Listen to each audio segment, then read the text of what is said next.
Hello hello hello. Good evening good evening good evening everyone. नमस्ते नमस्ते नमस्ते मेरे अंडरपंटर्स। तो कैसे हैं आप सभी लोग? जल्दी से बताइए कि क्या आप सभी लोगों को मेरी आवाज सही से सुनाई दे रही है? नमस्ते नमस्ते नमस्ते। Good evening good evening good evening. Love you all love you all love you all. तो कैसे हैं आप सभी लोग? हाँ, आइए आइए आइए। तो जय श्री कृष्ण, राधे राधे, राम राम। भाई सारे ने जल्दी से आज क्लास में। मेरा नाम है राजू सिंह और मैं आप सभी का स्वागत करता हूं बेटा लक्ष्य जे 2026 में वेव ऑप्टिक्स का लेक्चर नंबर 1 आज हमें करना है। हाँ, long time no see, I know that. हाँ, तो कैसे हैं आप सभी लोग? बहुत बढ़िया बहुत बढ़िया। आइए आइए आइए। नमस्ते नमस्ते नमस्ते। Very good. तो आज हम लोग एक नया चैप्टर स्टार्ट करने वाले हैं बेटा, दैट इज वेव ऑप्टिक्स। ठीक है, और वेव ऑप्टिक्स का लेक्चर नंबर 1 आज हम लोग स्टार्ट करेंगे। इससे पहले थोड़ी सी बातें हो जाए। ठीक है, 5 मिनट टॉक आज बनती है क्योंकि कई दिनों के बाद हम लोग यहां पर मिल रहे हैं। ठीक है, तो 5 मिनट की बतिया ले थोड़ा सा। क्या रायता फैलाए हो भाई? हाँ, मैं आप लोगों के कमेंट्स पढ़ रहा था। ठीक है, हाँ टक, मैं आप लोगों के कमेंट्स पढ़ रहा था। Love you all love you all love you all. तो हाँ, इतने दिन का ब्रेक मिला था तो बताइए, हाँ क्या किया आप लोगों ने? मैं कमेंट्स तो पढ़ के आया हूं, ठीक है, लेकिन मैं चाहता हूं कि आप लोग हमसे एक बार बताएं। ठीक है, हाँ 10 दिन सर आपको छुट्टी मिल जाएगी, बस बस देख लेना आप उसके बाद। हाँ, कितने बच्चों ने, जरा देखा जाए, जो आपकी हॉलीडेज हैं बहुत अच्छे से, मतलब मैं ये कहूं कि आपने अप्रोक्सीमेटली इन ऑल हॉलीडेज, देखो स्टार्टिंग में आपको लेक्चर्स मिले थे। ठीक है, तो बच्चे कहते हैं ये कैसी छुट्टी है, स्टार्टिंग में इतने लेक्चर। अरे वो इसलिए दिए कि भाई तू पूरे दिनों में आराम से अपने कंफर्ट के हिसाब से उसको देख ले। ठीक है, स्टार्टिंग में तो गालियां पड़ रही थी मेरे को, लेकिन मैंने कहा चलो ठीक है कर लेंगे, अभी गाली दे रहे हैं लेकिन पढ़ लेंगे। ठीक है, तो आपने हॉलीडेज में अप्रोक्सीमेटली 80 to 90% एवरी डे आपने अचीव किया है। तो जरा एक बात थम्स अप कर देंगे बेटा, और नहीं तो सॉरी बोलने वाले तो है ही हमारे पास, वो थम्स डाउन कर दें। चलिए जरा एक बार देखा जाए। चलिए भाई। सर आप 100% क्यों नहीं कह रहे? मैंने कहा यार 20% तो गलतियां हो सकती हैं, कभी कभार छूट सकती हैं चीजें। ठीक है, तो 20% का रिलैक्सेशन मैं दे रहा हूं क्योंकि छुट्टियां भी थी, फेस्टिवल्स भी थे, तो 10-20% हो सकता है आप नहीं कर पा रहे हो, लेकिन अप्रोक्सीमेटली 80 to 90% आपने कहीं ना कहीं अपना हाँ किया है। तो जरा एक बार थम्स अप कर दीजिए, जरा देखा जाए। हाँ आ जाओ भाई। मेरी तबीयत थोड़ी खराब है, ठीक है, सीजन चेंज हो रहा है, गला खराब है, और तो इसलिए मैं थोड़ा सा धीरे बोल रहा हूं। हाँ आइए जरा देखा जाए कितने बच्चे सीरियसली इस चीज को यूटिलाइज कर गए। अब नया टॉपिक स्टार्ट होगा। अब मैं बहुत सारी चीजें मेरे को आपसे बात करनी भी है। ठीक है, this is the last phase of your preparation. ठीक है, हम स्टार्टिंग से करते हुए मिड फेज में गए, मिड फेज में बहुत स्ट्रगल्स आते हैं, अब लास्ट फेज हमारा यहां से स्टार्ट होता है। ठीक है, लेट्स सी क्या चल रहा है भाई। हाँ कितने बच्चे? हाँ 40% हमारे पास बच्चे थम्स अप वाले हैं। Very good very good. 40% बच्चे ऐसे हैं जिन्होंने इस चीज को अचीव किया, एंड 60% अप्रोक्सीमेटली हमारे वो बच्चे हैं जो कहीं ना कहीं चूक गए। कहां गलतियां रही? देखो ये मेरे को पता था ये होना है। ठीक है, मेजॉरिटी बच्चे एक्चुअली में प्लानिंग बहुत परफेक्ट बनाने की कोशिश करते हैं, जिनको था कि भाई मेरा पास प्लान 100% वाला होना चाहिए, तो लेकिन कर नहीं पाए। ठीक है, कर नहीं पाए, वो है हमारे पास 60%, और ये मेरे को पहले से पता था कि ये होता है। ठीक है, so this is quite normal. Yes, मैं कमेंट पढ़ता था, सर आज सफाई कर दिया, आज हमारे घर ये हो गया, आज हमें नानी के यहां जाना है, आज हमें ये करना है वो करना है, उसकी वजह से पढ़ाई नहीं हो पा रही। मैं सबके रीजंस पढ़ रहा था बीच बीच में। ठीक है, हाँ कुछ ना कुछ तो चीजें हुई हैं, लेकिन कोई दिक्कत वाली बात नहीं है। लेकिन ये आपको एक रियलाइजेशन जरूर होनी चाहिए कि यहां से अब आपने शायद वो टाइम और बेटर वे में। अच्छा कितने बच्चों को गिल्ट हो रहा है कि और बेटर हो सकता था? हाँ, क्योंकि अब तो देखो वो दिन नहीं मिलने वाले है ना, वो टाइम तो अब जा चुका है, तो ज्यादा गिल्ट नहीं करेंगे। तो इसलिए मैं बस पूछ रहा हूं कि आपके पास क्या वो गिल्ट मोड है कि आप कहीं पर ऐसा फील कर रहे हो कि यार मैंने वो समय अब दोबारा तो आएगा नहीं इतना लंबा, है ना, जो चीज मैं यूटिलाइज कर सकता था वो नहीं कर पाऊंगा, अब क्लासेस भी चलेंगे, अब मेरे को इसी में ही मैनेज करना है। यस, मुझे पता है। ठीक है, इसलिए मैं आपको स्टार्टिंग से ही, मतलब मैं 15-20 दिन पहले से ही ये चीजें बोल रहा था। ये तैयारी में सिर्फ पढ़ाना मेरा काम नहीं है, मैं आपको समय से पहले ही बताता चलूंगा कि आप किस इमोशंस में जाएंगे, ठीक है। हाँ, तो कई सारे बच्चे हैं जिन्होंने पहले अगर मैंने नहीं बोला होता तो हो सकता है ये 40% 20% होता और यहां 80 होता। तो कुछ बच्चों ने, हो सकता है कुछ सेल्फ मोटिवेटेड होते हैं बच्चे जो खुद से ही अपनी चीजों को मैनेज करते हैं, लेकिन कुछ बच्चों ने शायद हमारे बोलने की वजह से, टीचर्स के पुश की वजह से, शायद 10 20 15% ऐसे होंगे जो शायद हमारे पुश की वजह से आए होंगे, और जो 60% है इसमें भी कुछ ना कुछ पुश की वजह से कुछ बेहतर करा होगा।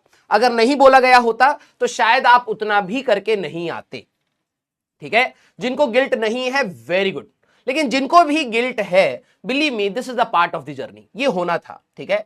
अब बात है कि ये चीज अगर मैं पहले बोल देता कि भाई देख लेना 60-70% तो ऐसे बच्चे होंगे जो नहीं करके आ पाएंगे, लेकिन वो डिमोटिवेटिंग लगता। लेकिन ठीक है, अब वो रियलिटी है, अब उसको हम लोग भाग नहीं सकते उससे, और उसको हमें डील करना पड़ेगा कि शायद आपके पास वो अब जो समय था, एक टाइम था जहां पर लेक्चर्स का शायद उतना लोड नहीं था या स्कूल का उतना लोड नहीं था, और आपके लिए पर्याप्त समय था जिसको आप अपने तरीके से यूटिलाइज कर सकते थे। भले वो प्रैक्टिस है, रिवीजन है, बैकलॉग है, टेस्ट है, डीपीपी है, मॉड्यूल है, व्हाटएवर, राइट, पीवाईक्यूज है, जो भी आपको करना था आप कर सकते थे। लेकिन ठीक है, अब यहां से वो चीजें जा चुकी हैं, ठीक है।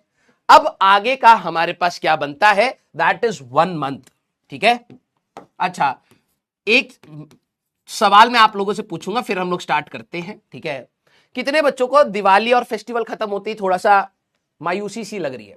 इन्वायरमेंट में कह रहा हूं, ठीक है, आपके अंदर नहीं है, लेकिन आपको लग रहा है यार फेस्टिवल तो अब खत्म हो गए, है ना, वो वाला मायूसी सी इन्वायरमेंट में आ रही है। सबके घरों की लाइटें अब जो पहले दिवाली में लगाई जाती हैं, ठीक है, अब वो कई कई घरों की लाइटें धीरे धीरे डिम हो रही हैं, आपको वो रौनक नहीं फील हो रही है। आप मार्केट में जा रहे हैं तो आपको पता है फेस्टिवल खत्म हो चुका है, आप लोग सब लोग अपने अपने काम में जा रहे हैं। कितने बच्चों को वो मायूसी सी अब मार्केट में फील होने लग गई है? यस, ये जो दिवाली की लाइटें जब हटती है, बिलीव मी, ये मैंने पर्सनली अपनी तैयारी में बहुत फील करा है, ठीक है। पता नहीं दूसरे टीचर्स इस चीज को कनेक्ट कर पाते हैं तैयारी के साथ या नहीं कर पाते हैं, लेकिन जैसे जैसे दिवाली की लाइटें आप देखोगे आने वाले 2-3 दिन के अंदर, जैसे जैसे दिवाली की लाइटें कम होती चली जाएंगी, आपके अंदर एक मायूसी सी आएगी, ठीक है। And that really impacts studies. कई सारे टीचर शायद इस चीज से मतलब एग्री नहीं करते होंगे, लेकिन मेरे को बहुत इंपैक्ट होता था। अब ये लाइटें जा रही हैं, ठीक है, कुछ दिन के बाद बिल्कुल वही नॉर्मल सी जिंदगी हो जाएगी और फिर वही पढ़ाई, स्ट्रगल एंड ऑल वापस दोबारा ऑन ट्रैक आएंगे, ठीक है। तो ये रियलिटी है, ठीक है। ये एनर्जी डाउन होते हुए आपको जो दिखेगी, ये आपकी पढ़ाई पर इंपैक्ट करेगी, आपके साइकोलॉजिकल इंपैक्ट देता है। आपको अब बोरियत फील होनी स्टार्ट होगी, ये एक डाउन डिप क्रिएट करता है, ठीक है। मेरे को भी करा था और कई बच्चों को करता होगा, कईयों को शायद नहीं भी करता होगा। एक डाउन डिप आएगा आपका, मोस्ट प्रोबेबली मैं पहले ही बता करके चल रहा हूं, 5 नवंबर के बाद से अब आपका अभी थोड़ी सी एनर्जी होगी कि नहीं यार कोई नहीं, मैं मैनेज करूंगा ये वो। अब जैसी सिलेबस बैक ऑन ट्रैक आएगा, रेगुलर क्लासेस स्टार्ट हो जाएंगी, स्कूल का अब आपको, और जेई का तो आपको पता ही है, सारी चीजें हो ही रही हैं। तो अब 5 नवंबर से लेकर के 5 दिसंबर, this is going to be the dip, ठीक है। मैं आपको पहले ही बता रहा हूं, 5 नवंबर के आसपास से लेकर के आपको 5 दिसंबर तक आपको एक डिप, इमोशनल डिप कह दो, एजुकेशनल डिप कह दो, आपको एक डिप फील होगा। सर उसके बाद क्यों नहीं? क्योंकि उसके बाद आप एक ऑटोमेटिव मोड में चले जाएंगे, टेस्ट मोड में चले जाएंगे, रिवीजन मोड में चले जाएंगे। आपको जाना ही पड़ेगा, आपके स्कूल में एग्जाम्स हो जाएंगे, यहां पर टेस्ट सीरीज स्टार्ट हो जाएंगी, सिलेबस कंप्लीट हो जाएगा, रिवीजन स्टार्ट हो जाएगा, कई स्कूलों में प्रैक्टिकल्स होने स्टार्ट हो जाएंगे। तो उसके बाद तो आपकी कंपल्शन है ही है कि आप लोग अपने प्रॉपरली एग्जाम मोड में आ चुके हैं। तो उसके बाद आप ना चाहते हुए भी उस फीलिंग को फील नहीं कर पाएंगे कि यार आपको मायूसी सी फील हो रही है, नहीं, आपको हो रही होगी, लेकिन आप कंटिन्यूअसली पढ़ाई वाले मोड में आ जाएंगे। तो अब कुछ बच्चे खुशी खुशी आएंगे, कुछ बच्चे सिर्फ स्ट्रेस के साथ ही उस चीज को आएंगे। तो अब आपका ये जो डिप है, इसमें आपको अपने आप को होल्ड करना है, मानना है कि 80% ऑफ द कंपटीशन यही चेंज होगा, कंपटीशन आपका यही चेंज होने वाला है। स्टार्टिंग बहुत बच्चों ने करी होती है, मेरे वर्ड्स को ध्यान से सुनना, ठीक है, मेरे वर्ड्स को ध्यान से सुनना। मैं ये चीजें बार बार नहीं बोलूंगा, इस तैयारी में बहुत सारे इमोशंस चलते हैं, और बाहर की दुनिया तो सिर्फ इसको एक टफ एग्जाम जस्ट बिकॉज इसमें क्वेश्चंस कठिन है इस तरीके से नापती है, लेकिन मेरा ये मानना नहीं है। इसके साथ हमारे इमोशंस चलते हैं, मेहनत चलती है, स्ट्रगल्स चलते हैं, लाइफ की प्रॉब्लम्स होती हैं, फैमिली प्रॉब्लम्स होती हैं, फाइनेंशियल प्रॉब्लम्स होती हैं, तो उसको भी एड्रेस करना बहुत इंपॉर्टेंट है, ठीक है। क्योंकि अगर हम सिर्फ पढ़ाई की बात करते रहेंगे तो आपको ये लगेगा कि ये जो अलग सी लड़ाई इसके साथ जो चल रही है वो सिर्फ आपकी पर्सनल है, और आप कई बार उस लड़ाई में हारते हैं तो आपकी इंपैक्ट पढ़ाई पर भी दिखती है। मैं बस आपको यह फील कराना चाहता हूं कि यहां से जो आने वाले स्ट्रगल्स हैं वो सभी के लिए कॉमन होंगे। स्टार्टिंग कई सारे बच्चे बहुत अच्छे रूप से करते हैं तैयारी कि भाई हर चीज फॉलो कर रहे हैं 11th की स्टार्टिंग में, इवन 12th की स्टार्टिंग में, बट आखिरी तक आते आते वो अपने दिमाग में एक इमेज बना लेते हैं कि यार मेरा नहीं होगा। पता नहीं क्यों बनाते हैं, मे बी शायद उन्होंने जो पीछे कमियां छोड़ी हैं वो उनके लिए ज्यादा इंपॉर्टेंट हो गई हैं रेदर देन उन्होंने जिन टॉपिक्स पर मेहनत करी है उस पर कॉन्फिडेंस फील नहीं करते। लेकिन जो चीज छूट गई है उसको पकड़ करके बैठे रहते हैं और उसकी वजह से 80% ऑफ द कॉम्पिटिशन यहां अब हिलने वाला है। बहुत सारे बच्चे जो स्टार्टिंग से सीरियस है, अभी भी सीरियस है, वो आखिरी में आकर के पता नहीं क्यों अपने आप को जबरदस्ती एक डिमोटिवेटिंग जोन में डाल देते हैं। यार पता नहीं इतना ज्यादा स्ट्रेस, क्योंकि वो कॉन्स्टेंटली बहुत दिनों से स्ट्रेस ले रहे हैं, तो अब उनको फियर ऑफ कहते हैं ना कि वो परफॉर्मेंस, कि उनको अब ये रहता है कि यार मैं परफॉर्म कर भी पाऊंगा या नहीं कर पाऊंगा, तो उसकी वजह से बहुत खलबली होती है इन रैंक्स में। ये वो महीना है जो आपकी रैंक्स को पूरा ऊपर नीचे कर सकता है। लेकिन अगर किसी बच्चे का माइंडसेट क्लियर है कि जो भी आप अब इमोशनल फील कर रहे हो, फाइनेंशियल फील कर रहे हो, एजुकेशन वाइज फील कर रहे हो, ये सारे के सारे इसी जर्नी के पार्ट हैं and this is the most crucial part of this journey. अगर आपने यहां पर अपने आप को संभाल करके रखा है, बिलीव मी, अब आपको आगे की चीजें आसान रहेगी। तो आपको चाहे जैसा भी फील हो 5 नवंबर के बाद, ये दिवाली मैं मान रहा हूं 1 हफ्ता और आपको खुशी दे करके खत्म हो जाएगा सब कुछ, फिर अब आप अकेले रहेंगे इस तैयारी में, ठीक है। आपके साथ टीचर्स लगे रहेंगे, किसी भी फॉर्म में रहे, हम रिवीजन के फॉर्म में रहे, यूट्यूब पे मंजिल के फॉर्म में रहे, महामैराथन के फॉर्म में रहे, किसी भी फॉर्म में जो भी हमारा टाइम अलाउ करता है बैचेस के साथ, आपको उसमें कनेक्टेड रहना है। अदरवाइज ये जर्नी आपके लिए पेनफुल हो जाएगी, क्योंकि आप अकेले बहुत सारे नेगेटिव थॉट्स लेकर के चलते हैं ऑटोमेटिकली। तो वो वॉश आउट करने के लिए टीचर्स का काम है। मैं आपको कह रहा हूं यहां पर कंपटीशन चेंज होता है, स्टे पॉजिटिव कि यार इसी में जो उबड़ खाबड़ होगा यहीं पर कहीं हम बेहतर जगह क्यों ना ले लें। हो सकता है कहीं स्टार्टिंग से जो बच्चे हमसे आगे थे वो अगर कहीं यहां पर अपने आप को कम आंकने लग जाएं, तो क्या मेरे पास एक मौका है कि मैं अब थोड़ा बेटर कर जाऊं। तो ये लास्ट मौका बेटा, आपको अपनी पूरी एनर्जी लगानी है। अब मैं आप सभी लोगों को बोलता हूं कि आज अब आपके ऊपर है, ठीक है। अब अगर आप अपने फोन में जितने भी आपके डिस्ट्रैक्शंस हैं या फिर आपके पास कोई भी सोशल मीडिया है, फॉर 4-5 मंथ्स डिलीट कर दो। आपको बहुत सारी टेम्पटेशंस होंगी, ठीक है। आपको 3 दिन 4 दिन बाद आपको ये लगेगा कि यार मेरे को फोन चला लेना चाहिए, रिलैक्सेशन का एस्केप आप ढूंढने की कोशिश करेंगे through social media. Please don't do that. Otherwise आप उसको कर तो लेंगे, उसके बाद का जो गिल्ट होगा ना, बिलीव मी, आप उससे कभी बाहर नहीं निकल पाएंगे, ठीक है। तो आप जितना जल्दी हो सके आप डीएक्टिवेट करिए, इसको दोबारा रीएक्टिवेट कर लीजिएगा। मैं मना नहीं कर रहा हूं, मैं किसी सोशल मीडिया के अगेंस्ट नहीं हूं। मैं चाहता हूं कि आप लोग सोशल इंसान भी बने, लोगों से बातचीत भी करें। लेकिन अगर आपके पास ऑलरेडी पेंडिंग वर्क है और आप वो समय उठा करके किसी ऐसी चीज पर लगा रहे हैं जो शायद आपको इस तैयारी में मदद नहीं कर सकता, बिलीव मी, आपको कोई नहीं बचा पाएगा, ठीक है। तो आप अपने सोशल मीडिया हटा दीजिए, आप अपने यूट्यूब पे लॉक लगाइए, फोन में लॉक लगाइए, व्हाटएवर यू कैन डू। अपने फोन को उतना ही दूर रखिए जितना आप डिस्ट्रैक्शंस को दूर रखना चाहते हैं, ठीक है। क्योंकि ये समय अगर आपने खराब कर दिया ना बेटा, तो आप वापस नहीं आ पाएंगे, ठीक है। कठिन हो जाएगा, बहुत ज्यादा कठिन हो जाएगा। देखो, हर बार जब भी कोई बैच आता है तो हम लोग हमेशा अपने बच्चे को कहते हैं कि यार मौका है, मौका है, मौका है, और वो है। अभी भी मैं बोलूं, दिसंबर में मैंने क्रैश कोर्स पढ़ाया है। मैं जब क्रैश कोर्स में गया था तो लॉन्च में, भले काफी टाइम पहले पढ़ाया था, लेकिन मैंने बोला था कि यार यहां से भी किया जा सकता है। लेकिन ये एक फॉल्स होप नहीं है, ये उनके लिए होप है जो करना चाहते हैं, राइट। लेकिन उनके पास जरिया ना हो। लेकिन अगर आप नहीं करना चाहते तो भाई आप पूरे 2 साल भी लगा लीजिए तो भी नहीं कर पाएंगे। आप इंडिया के बेस्ट टीचर्स से भी पढ़ लीजिए, आपके घर पर आकर के भी बेस्ट टीचर्स पढ़ा दे, अगर आप नहीं करना चाहते तो आप नहीं करेंगे, राइट। तो आपको वो होप खुद से ढूंढनी है कि यहां से जो समय है उसको मैं पर्याप्त रूप से यूज करूंगा। अगर आप स्कूल गोइंग स्टूडेंट हैं तो अब आप स्कूल में भाई साहब बातचीत थोड़ा कम करके आप अपने सब्जेक्ट्स पढ़ दीजिए। अगर आपका पेंडिंग वर्क है उसको कंप्लीट करिए। आपको बात समझ आई मेरी? क्योंकि बेटा अगर आपने अब अपने लिए एक्शंस नहीं लिए, believe me, it will be very late, very late. Clear है क्या? यस, प्लीज सारी चीजें आज काट दो और कह देना भाई अब 5 महीने बाद जब मेरा एडवांस का पेपर हो जाएगा, जेईई मेंस का हो जाएगा, तब मैं खोलूंगा, तब देख लेंगे। ये सारी चीजें बाद में की जा सकती हैं। एग्जाम आपका बाद में नहीं आएगा, एक ही बारी में अच्छे से एग्जाम लीजिए। देखिए, आप में से कई सारे बच्चे, मैं बहुत प्रैक्टिकल बात कह रहा हूं, आप में से कई सारे बच्चे ऑल्दो अभी जिनके भी दिमाग में यह है कि सर मेरे को ड्रॉप लेना चाहिए या नहीं लेना चाहिए, मैंने वो भी कमेंट्स पढ़े हैं, लेकिन मैं आपको बोलूंगा बिल्कुल अभी आपको ड्रॉप का नहीं सोचना है। आप क्यों? जो चीज आप 3-4 महीने में विग्रस पढ़ाई करके आप अचीव कर सकते हैं, उसके लिए आप 1 साल और क्यों लगाना चाहते हैं? आप क्यों उसके अंदर प्रोक्रेस्टिनेशन ढूंढ रहे हैं अपनी तैयारी में कि मेरे को 1 साल और मिल जाएगा तो मैं बेहतर कर लूंगा? नहीं, जैसे ही टाइम बढ़ेगा, अभी आपका जेईई मेंस का एग्जाम में जनवरी से शिफ्ट होकर के आपका मार्च में या अप्रैल में हो जाएगा, आप लोग फिर रिलैक्स स्टेट में आ जाएंगे। तो ये वही होगा, जो बच्चे ये सोच रहे हैं कि अगर मैं ड्रॉप ले लूंगा तो बेहतर हो जाएगा, हाँ होगा, लेकिन अभी तेरे पास जो मौका, अगर तू उसमें नहीं कर रहा तो डेफिनेटली ड्रॉप में नहीं करेगा। ठीक है, तो तू बस बहाना ढूंढ रहा है कि मेरे को किसी तरीके से समय बढ़ जाए। नहीं, आप टारगेट लीजिए कि मेरे को जेईई मेंस 1 में ही बहुत अच्छा स्कोर करना है, और उसी के साथ मेरा अगर जेईई एडवांस के लिए मैं क्वालिफाई कर जाता हूं, ठीक है, तो मेरे को एक पर्याप्त समय 3-4 महीने का मिलेगा, so that I can practice totally advance questions. That would be very good for your preparation, right? तो प्लीज आप सभी लोग इस चीज को थोड़ा सा ध्यान से करिएगा। और देखिए, मैं तो आप लोगों को यही बोलूंगा कि मेहनत अच्छे से करते रहिए, गिल्ट नहीं होगा। कई बच्चों के मैं कमेंट पढ़ता था जो अपना टारगेट अचीव करते थे, जिन बच्चों ने जिन जिन दिन अपना टारगेट जो भी अचीव किया, 90-95% तक जो बच्चे पहुंचे, एक बार दिल बना देना, उस दिन की नींद या उस दिन में कोई भी आप एक्स्ट्रा काम कर रहे हैं, आप घर से बाहर जा रहे हैं, आप फैमिली के साथ बैठ रहे हैं, क्या सुकून है उसका, एक बार दिल बना देना कि सर उसका लेवल ही अलग होता है। हाँ या ना?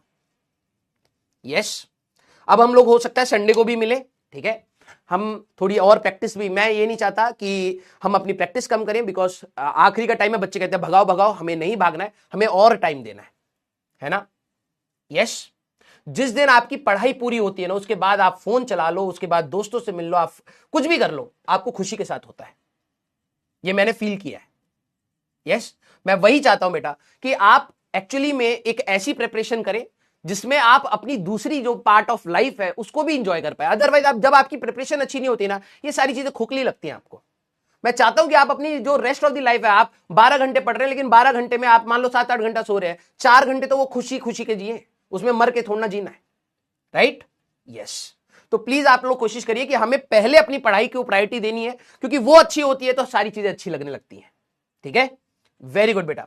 तो हम लोग अब यहां से स्टार्ट करेंगे बेटा अपना, ठीक है, यहां से हम लोग अपना स्टार्ट करेंगे वेव ऑप्टिक्स वाला पार्ट, ठीक है, एंड आई नो कि आप लोग कर लेंगे। ठीक है, मैं आपको झूठी तसल्ली नहीं दूंगा, लेकिन यस, एक पुश देना बहुत जरूरी है, भले ही वो रियलिटी का बता करके हो या थोड़ा सा लालच दे करके हो, क्योंकि मुझे पता है आप लोग कर सकते हैं। बस बात यह है कि आपको कई बार लगता है कि आप नहीं करना चाहते हैं। ठीक है, तो वही वाली बात है कि करने की चाह बनानी पड़ेगी, प्रायोरिटी सेट करना पड़ेगा, और उसके बाद आप बस चुपचाप करते चलिए, बिलीव मी, आपको अपने आप इंपैक्ट फील होंगे। क्लियर? यस।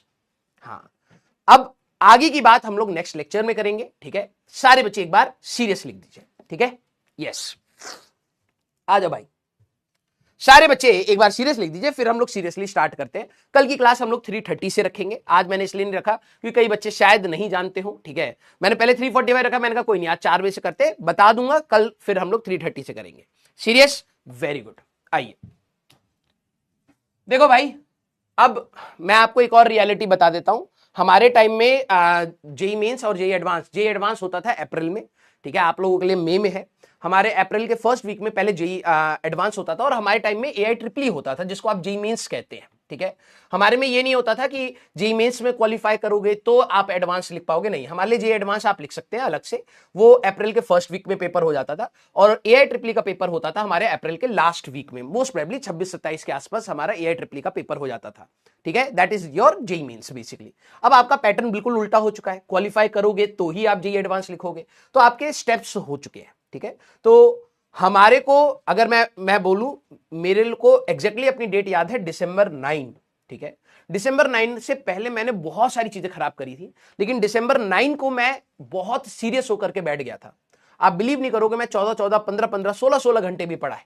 ठीक है, मैं ये नहीं कह रहा हूं उससे मेरे को बहुत ज्यादा एडवांटेज मिला या बहुत चीजें पलट दी मैंने, नहीं, जब जागो तब सवेरा। मैंने 9 दिसंबर से बहुत सीरियस होकर के पढ़ाई करनी स्टार्ट करी, सारी चीजें हटा दी, दोस्तों को सब बोल दिया, आराम से बोल दिया, यार पढ़ लेने दो, कुछ टाइम बचाया भाई, इसको अच्छे से रिवाइज और वाइंड अप कर लेने दो।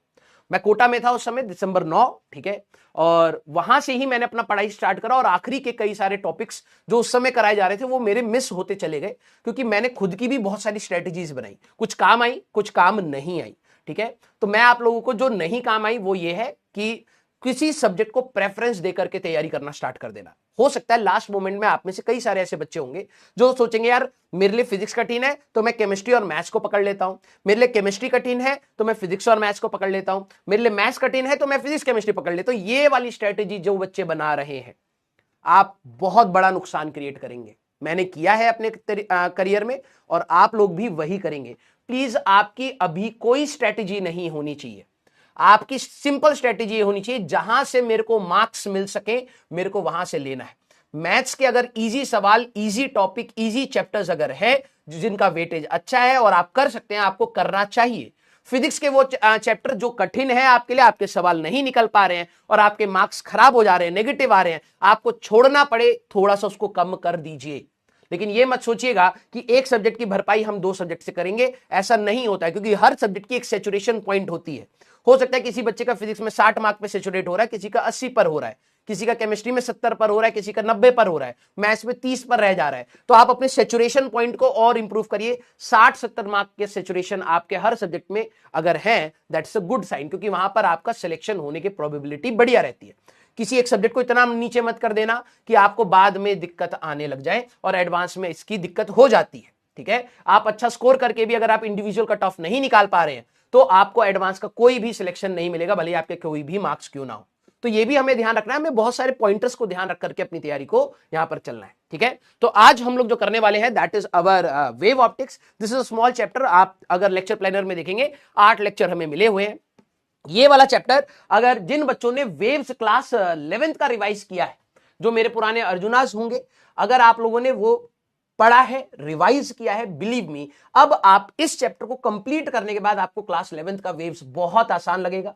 और आपने अगर वो पढ़ा है तो आपको ये भी आसान लगेगा। यहां पर वो सारी चीजें हैं जो हम लोगों ने क्लास 11th में कहीं ना कहीं पढ़ी है। हाँ, 11th के कुछ एक्स्ट्रा टॉपिक्स भी हैं, रेजोनेंस है, बीट्स है एंड ऑल, वो सारी चीजें अलग है। लेकिन इंटरफेरेंस वाला पार्ट जो फर्स्ट पार्ट है वो यहां पर बिल्कुल एग्जैक्टली रेप्लीकेट हो जाता है।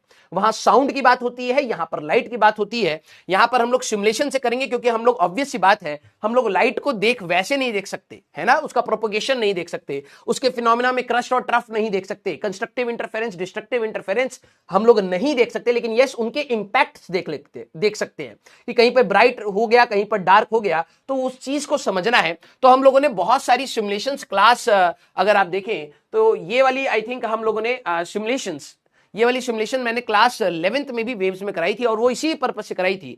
ऑल तो वहां जरूरत नहीं है, नॉर्मली लोग नहीं कराते हैं, लेकिन मैंने इसीलिए कराई थी कि कोई बच्चा जो 12वीं में आएगा तो ही और शी शुड फील कॉन्फिडेंट कि यार ऐसी चीजें हम लोगों ने कहीं ना कहीं पढ़ी हुई है। ठीक है, तो आज हम लोग बात करेंगे बेटा अपने हाइगेंस प्रिंसिपल की। स्टार्टिंग वाला पार्ट अगर आप देखें तो कॉम्पिटिटिव पार्ट उतना नहीं है, ईजी सवाल है उससे, लेकिन यस, ये आपके बोर्ड्स के पॉइंट ऑफ व्यू से इंपॉर्टेंट है। Huygens principle, wave front and wave equations, अब ये बोर्ड्स में नहीं बताते, सीधे इक्वेशन पर आ जाते हैं, हम लोग इसके बारे में बात करेंगे।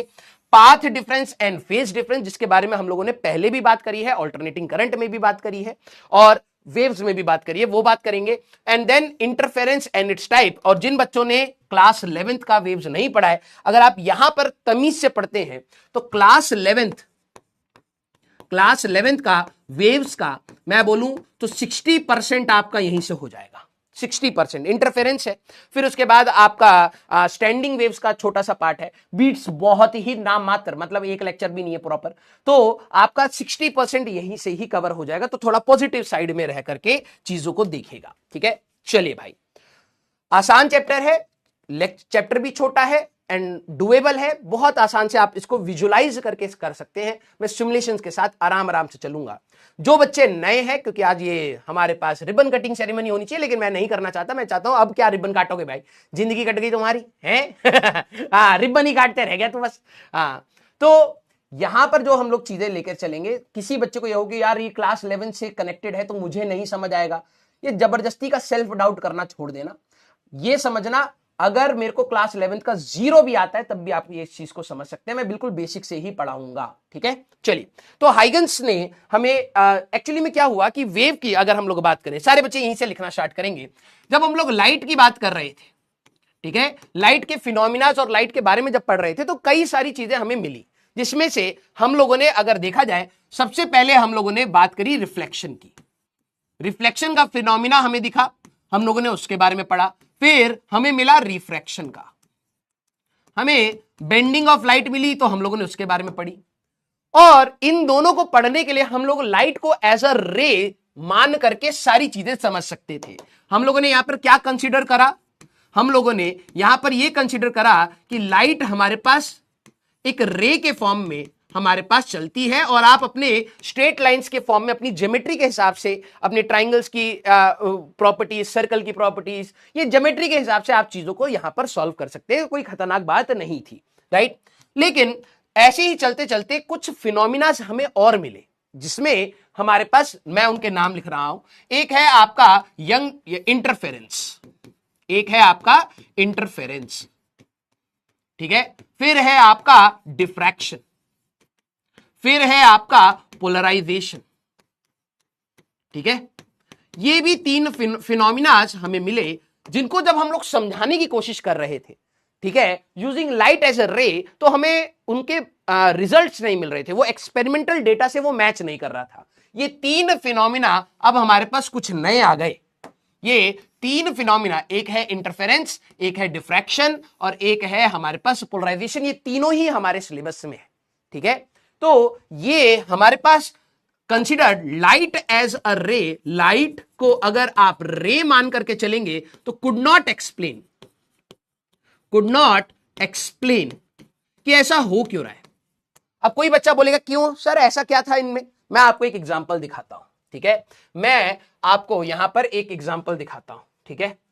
हमारे पास यहां पर PHET का एक बहुत अच्छा सा सिमुलेशन है, ठीक है, PHET, ठीक है।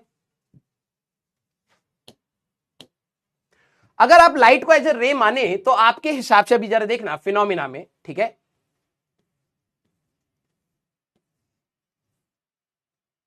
साउंड वेव्स,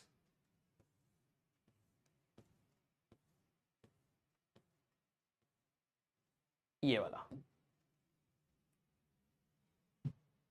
जरा यहां पर देखना, ठीक है। ये लाइट के हमारे पास सोर्सेज हैं, ठीक है। मैंने दोनों लाइट्स को यहां पर क्या करा, ऑन कर दिया। तो नॉर्मली अगर मान लीजिए मेरे पास दो लाइट के सोर्सेज हैं, जैसे मैं उनको ऑन करूंगा तो यहां पर स्क्रीन का भी ऑप्शन है क्या हमारे पास, हाँ स्क्रीन। तो आप स्क्रीन पर जब देखेंगे तो आपको कुछ ऐसा दिखाई देगा, मतलब कहीं पर रोशनी आ रही है, कहीं पर रोशनी नहीं आ रही है, फिर रोशनी आ रही है, फिर रोशनी नहीं आ रही है, फिर रोशनी आ रही है, राइट। अगर आप इसी फिनोमिना को देखें कि यार मान लो कि मेरे पास यहां पर एक बल्ब है, जैसे मान लो आपके घर में एक बल्ब है, आपने उस बल्ब को जलाया तो आपके क्या पूरे रूम में रोशनी आती है? हाँ सर बिल्कुल आती है। मैंने एक और बल्ब है उसको जलाया तो क्या पूरे रूम में रोशनी आती है? हाँ सर बिल्कुल आती है। मतलब यहां पर कोई दिक्कत वाली बात नहीं हुई। अगर आप ये समझें कि मेरे पास एक बल्ब यहां था और एक बल्ब यहां था, ठीक है, मैं अगर बात करूं, मैंने इसको स्विच ऑन करा और लाइट को एज ए रे मान रहा हूं, तो क्या यहां पर लाइट आ रही है? यस आ रही है। क्या इधर वाले से लाइट आएगी? यस आएगी। तो क्या इधर अंधेरा हो जाएगा? नहीं सर, अंधेरा थोड़ा ना होगा, यहां तो रोशनी रहेगी हमारे पास। लाइट को एज ए रे माने तो इससे भी लाइट आई, इससे भी लाइट आई, अंधेरा थोड़ा ना होना चाहिए सर, यहां तो रोशनी आनी चाहिए, एनर्जी आनी चाहिए। मैंने कहा बात तो सही है, लेकिन हम लोगों ने एक एक्सपेरिमेंट करा which was young double slit experiment. इसमें हमारे पास एक एक्सपेरिमेंट है जो हमारे सिलेबस में है, YDSE। सबसे ज्यादा सवाल इसी पर मिलेंगे। This is called young, scientist का नाम है young, double slit experiment, double slit experiment. जब हम लोगों ने ये चीज करी कि दो बल्ब को पास पास रखा और जैसे उनको जलाया तो यहां पर लाइट नहीं पहुंच रही थी। अब कई बच्चों के सामने अगर ये डाल दे तो उनको ये कोई मतलब वैसी चीज नहीं लगे, उनको लगा हाँ ठीक है भाई नहीं हुआ, यहां पर कुछ अजीब सा पैटर्न बन गया। अरे क्यों बना? लाइट को अगर तू एज ए रे मानेगा तो क्या लाइट को एज ए रे यहां तक पहुंचाता? हाँ। क्या लाइट को एज ए रे यहां तक पहुंचाता? हाँ। तो यार यहां जब लाइट जा रही है तो यहां अंधेरा कैसे आ रहा है? यहां लाइट आ रही है, यहां लाइट नहीं आ रही है। सोच, तेरे ही रूम में अगर एक बल्ब जलाए तो पूरे रूम में रोशनी है, दूसरा बल्ब जलाए तो आधे रूम में रोशनी है और आधे रूम में रोशनी नहीं है, तो क्या तेरे को डाउट आएगा या नहीं आएगा? आएगा। अगर तू थोड़ा सा भी क्यूरियस होगा तो तेरे को यह लगेगा यार ऐसा कैसे हो सकता है। अगर मैं एक बल्ब को बंद कर देता हूं, तो स्क्रीन पर पूरी रोशनी आ रही है। अभी देखना आप, ठीक है, एक बल्ब को मैंने बंद कर दिया तो स्क्रीन पर आपको पूरी रोशनी दिखाई दे रही है। हाँ सर, अगर मैं इसको भी बंद कर दूंगा तो मैंने कहा पूरा अंधेरा हो जाएगा। अभी देखना, आप नोटिस करेंगे यहां पर पूरा का पूरा अंधेरा हो जाएगा, ये पूरा खत्म हो गया, राइट। इसको जला देंगे तो पूरी स्क्रीन पर आएगा। लेकिन जब दोनों को साथ जला रहे हैं, दोनों को साथ में स्विच ऑन कर रहे हैं, तो ऐसा क्या हो रहा है भाई? ऐसा क्या हो रहा है कि अगर मैं इन दोनों को साथ में ऑन कर दे रहा हूं तो कहीं पर लाइट पहुंच रही है और कहीं पर लाइट नहीं पहुंच रही है।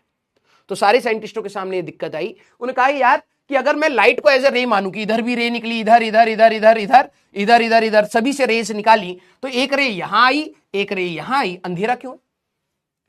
नॉर्मली किसी भी इंसान को तो यही लगेगा यहां लाइट पहुंची ही नहीं क्योंकि अंधेरा है ना? क्यों नहीं पहुंच पा रही लाइट? ये एक बहुत बड़ा सवाल बन गया। ठीक है, अब लोग कह रहे थे कि क्या इसका मतलब ये है, क्या इसका मतलब ये है कि जो भी हम लोग लाइट के बारे में अभी तक जानते थे वो अधूरा है? यस, हम लोग लाइट को जो एज अ रे मान रहे थे वो एक्चुअली में अधूरा है, गलत नहीं है, अधूरा है। कई बच्चे इसको ये समझने लगते हैं कि लाइट तो सर वेव होती है, तो क्या हम इसको गलत मान लें, इसको छोड़ दें, ये चीज सही नहीं है? नहीं, ऐसा कुछ भी नहीं है। आप लाइट को एज अ वेव मान करके भी इन दोनों फिनोमिनास को समझा सकते हैं।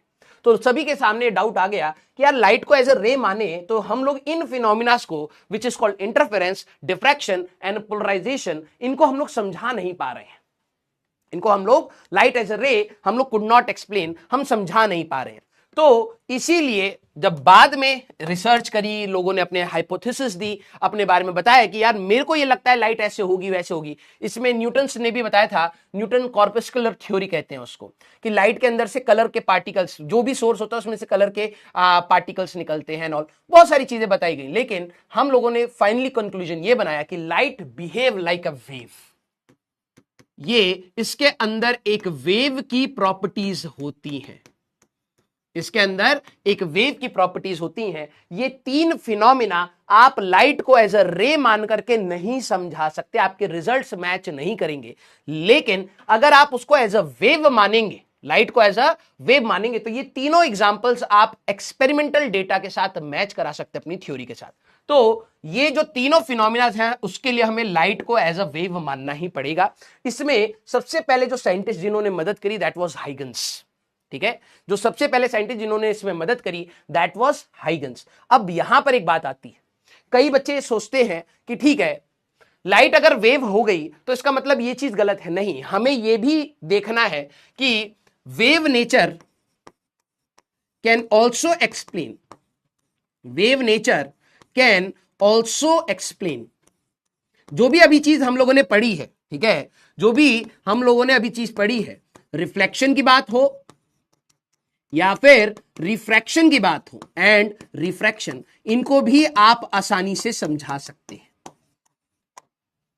इनको भी आप आसानी से समझा सकते हैं। तो पूरी दुनिया ये मानने लग गई कि लाइट वेव ही होती है, क्योंकि वेव नेचर मान करके हम लॉज ऑफ रिफ्लेक्शन और लॉज ऑफ रिफ्रैक्शन भी प्रूव कर सकते हैं। और अगर कोई बच्चा रे ऑप्टिक्स से पढ़ रहा होगा तो मैंने कहा था कि लाइट बेंड क्यों करती है, इसका रीजन रे ऑप्टिक्स नहीं बता सकता, उसका रीजन सिर्फ वेव ऑप्टिक्स ही बता सकती है। तो यहां तक जब तक ये फिनोमिनास की बात हो रही थी तो पूरी दुनिया लाइट को एज अ वेव मान रही थी। लेकिन फिर इसके बाद एक और बवाल हुआ जो आपके पास सिलेबस में है, ठीक है, that is photo electric effect. इसका अगला चैप्टर हमारा इसी पर जाएगा, फोटो इलेक्ट्रिक इफेक्ट। पैटर्न को जरा नोटिस करिएगा।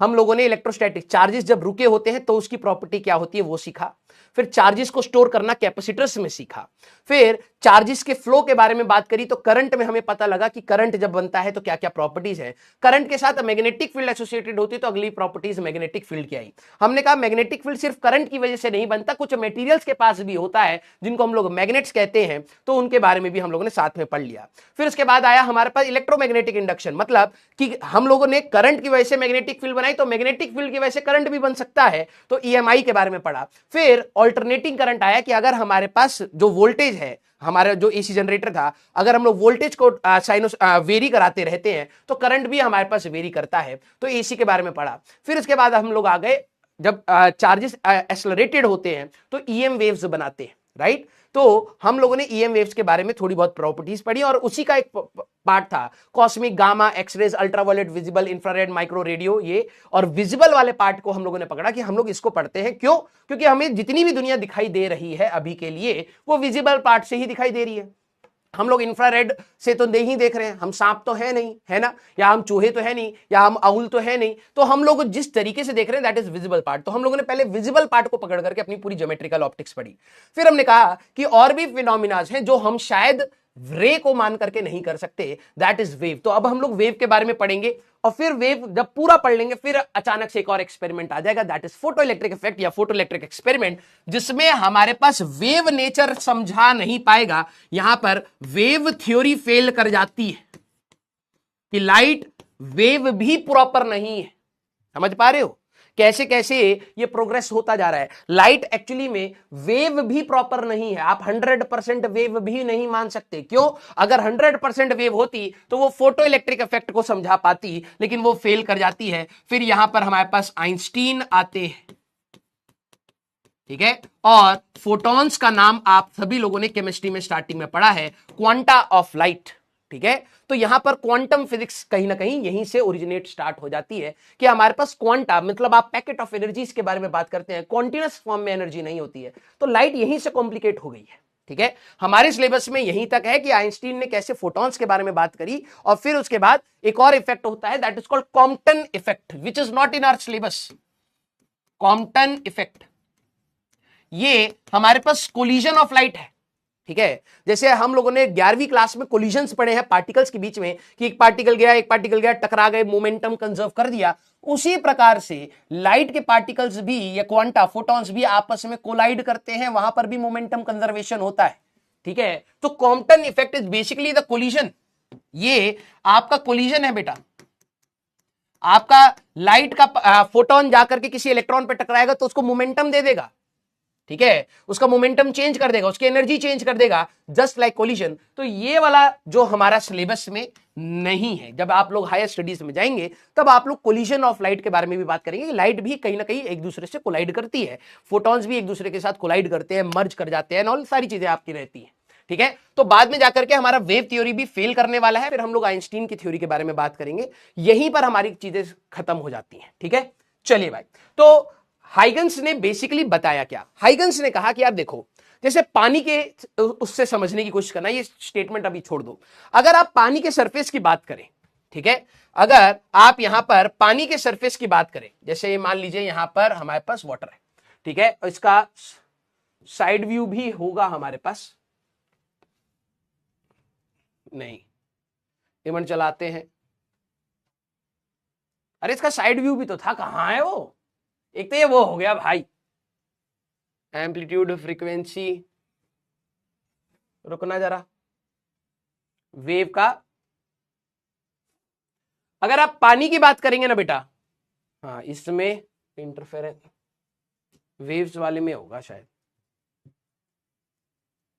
Side view. हाँ, अगर आप पानी की बात करें तो जैसे आप यहां पर डिस्टर्ब करेंगे तो आपको क्या यहां पर दिखाई देगा कि एक वेव बन रही है, ये एक वेव बन रही है, this is a mechanical wave. Mechanical wave वो वेव्स होती हैं जिनको मीडियम चाहिए होता है प्रोपगेट करने का। Wave in string, wave in water, ये आपकी मैकेनिकल वेव्स हैं। अर्थक्वेक्स ये आपकी मैकेनिकल वेव्स हैं। अर्थक्वेक्स आपकी जमीन के अंदर ही चलती है, उनको मीडियम चाहिए, बिना मीडियम के चल नहीं सकती, राइट। तो हाइगन्स ने वही बात बोली जो आपको यहां दिखाई दे रही है, कोई खतरनाक बात नहीं है। अगर मान लीजिए मैं यहां पर इसको बंद कर देता हूं, तो अगर आप देखेंगे तो वाटर का लेवल है, ये सारे पार्टिकल एक दूसरे से क्या है, कहीं ना कहीं कनेक्टेड है। तो मैकेनिकल वेव को समझिए, उसी को आप थोड़ा सा रेप्लिकेट करके इलेक्ट्रोमैग्नेटिक वेव पर पहुंचेंगे, ठीक है। तो उन्होंने क्या कहा कि जहां पर भी ये बूंद पानी जाकर के गिरेगी, this will be our primary source of disturbance. Source क्या होता है? सोर्स ऑफ लाइट हो या सोर्स ऑफ साउंड हो, स्पीकर, ये कहीं ना कहीं एक डिस्टर्बेंस क्रिएट कर रहा है एनवायरमेंट में। जब स्पीकर की बात होती है तो वो compression and rarefaction create करता है, और वही आगे बढ़ता चला जाता है और आपको साउंड के फॉर्म में सुनाई देता है, राइट। पानी की अगर मैं बात करूं तो जहां पर भी मैं कोई चीज को गिराऊंगा वो बन जाएगा आपका point of disturbance, that is our source. इस मीडियम में डिस्टर्बेंस का सोर्स वही बनेगा। अब होगा क्या, ये सोर्स जैसे ही मूव करेगा वो दूसरे पार्टिकल को अपने साथ, क्योंकि कनेक्टेड है, ये वाला पार्टिकल दूसरे पार्टिकल के साथ कनेक्टेड है, अगर ये ऊपर जाएगा तो ये वाला पार्टिकल भी ऊपर जाएगा, ये नीचे जाएगा तो ये वाला भी नीचे जाएगा। तो क्योंकि इनके बीच में कनेक्शन है, बॉन्ड बना लो या कुछ भी बना लो, तो ये अगर मोशन क्रिएट करेगा तो इसमें भी इंपैक्ट हमारे पास आएगा। तो हाइगन्स ने बहुत सिंपल बात बोली कि जब भी आप कोई डिस्टर्बेंस क्रिएट करते हैं तो वो डिस्टर्बेंस उस मीडियम में आगे प्रोपोगेट करना स्टार्ट करती है। यही वाला पार्टिकल दूसरे पार्टिकल को जिनको डिस्टर्ब करेगा, जैसे आपने पानी की बूंद एक पत्थर को पानी में डाल दिया तो जहां पर गिरा दैट इज अवर सोर्स, उसने अपने आसपास के सारे पार्टिकल्स को डिस्टर्ब किया। उन्होंने कहा इनको हम कहेंगे वेवलेट्स। वेवलेट्स, क्योंकि लाइट अब वेव के फॉर्म में जाएगी तो ऐसे पॉइंट जहां पर ये डिस्टर्बेंस पहुंचा है, दीज आर कॉल्ड वेवलेट्स। अब ये वेवलेट्स क्या करेंगी, ये आगे वाले को डिस्टर्ब करेंगी, उनको कहेंगे सेकेंडरी वेवलेट्स। समझना सिंपल है, जैसे आपने यहां पर इसको पानी को यहां पर कोई भी डिस्टर्ब करा तो this will be your source, this will be your source of disturbance.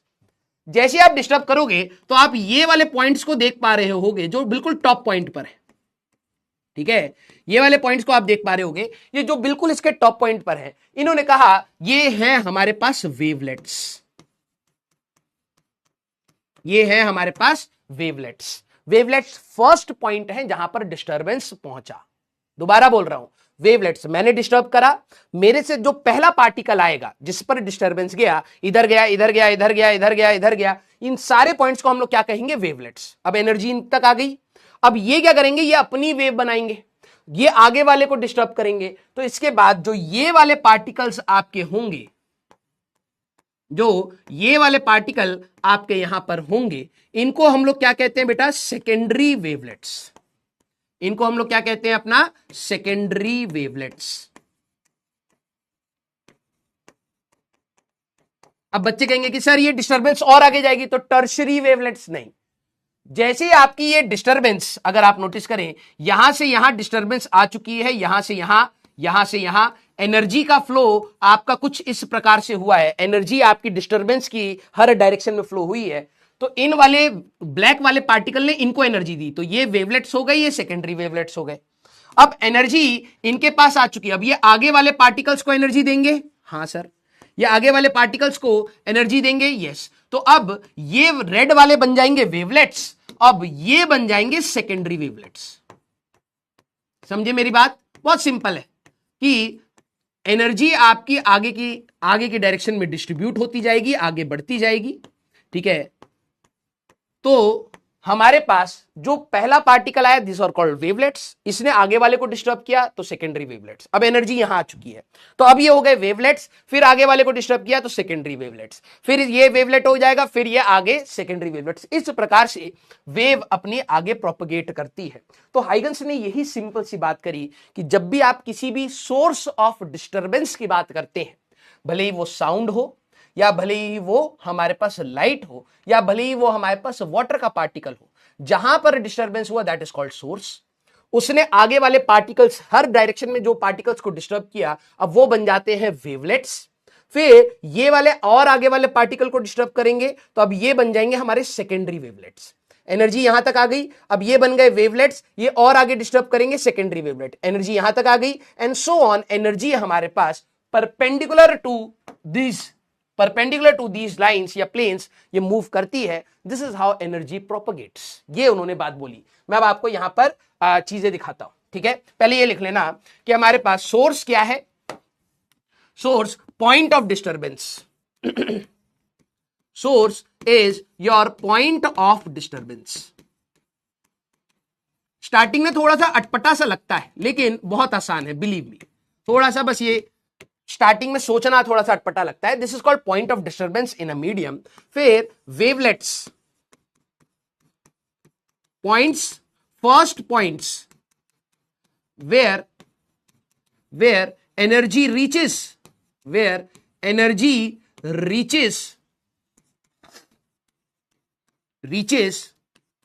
from source,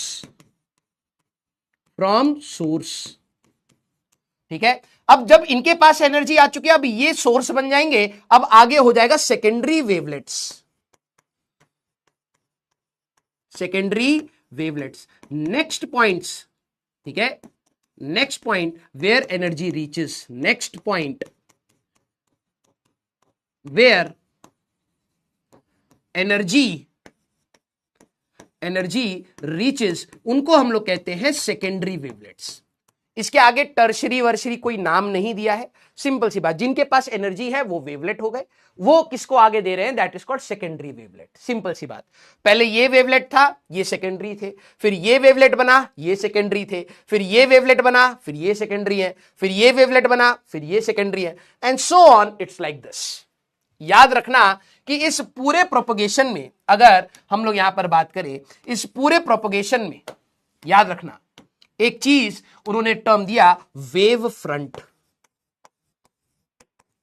wave fronts, that means plane और लाइन, ठीक है, प्लेन और line which is the locus of, which is the locus of all points oscillating in same phase, पहले इसको लिख लीजिए, फिर मैं आपको समझाता हूं। मैंने चैट आपकी इसलिए बंद कर रखी है क्योंकि आपका सारा फोकस इस बात सुनने और लिखने और समझने पर रेदर देन चैटिंग पर।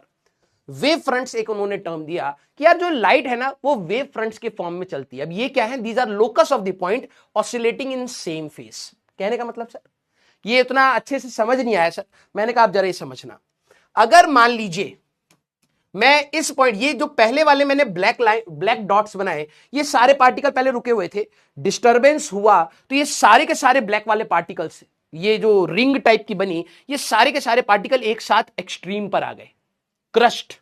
याद करिए 9वीं क्लास में आपके दो टर्म्स होते थे, ये क्रस्ट एंड ट्रफ। ये नीचे वाला ट्रफ होता था, ये क्रस्ट होता था, राइट। तो सेंटर पॉइंट से ये जितने भी रिंग में मेरे साथ यहां पर सारे पॉइंट्स होंगे वो एक साथ ऊपर आएंगे, ये अपने मैक्सिमम पर, ये सारे के सारे अपने मैक्सिमम पर होंगे।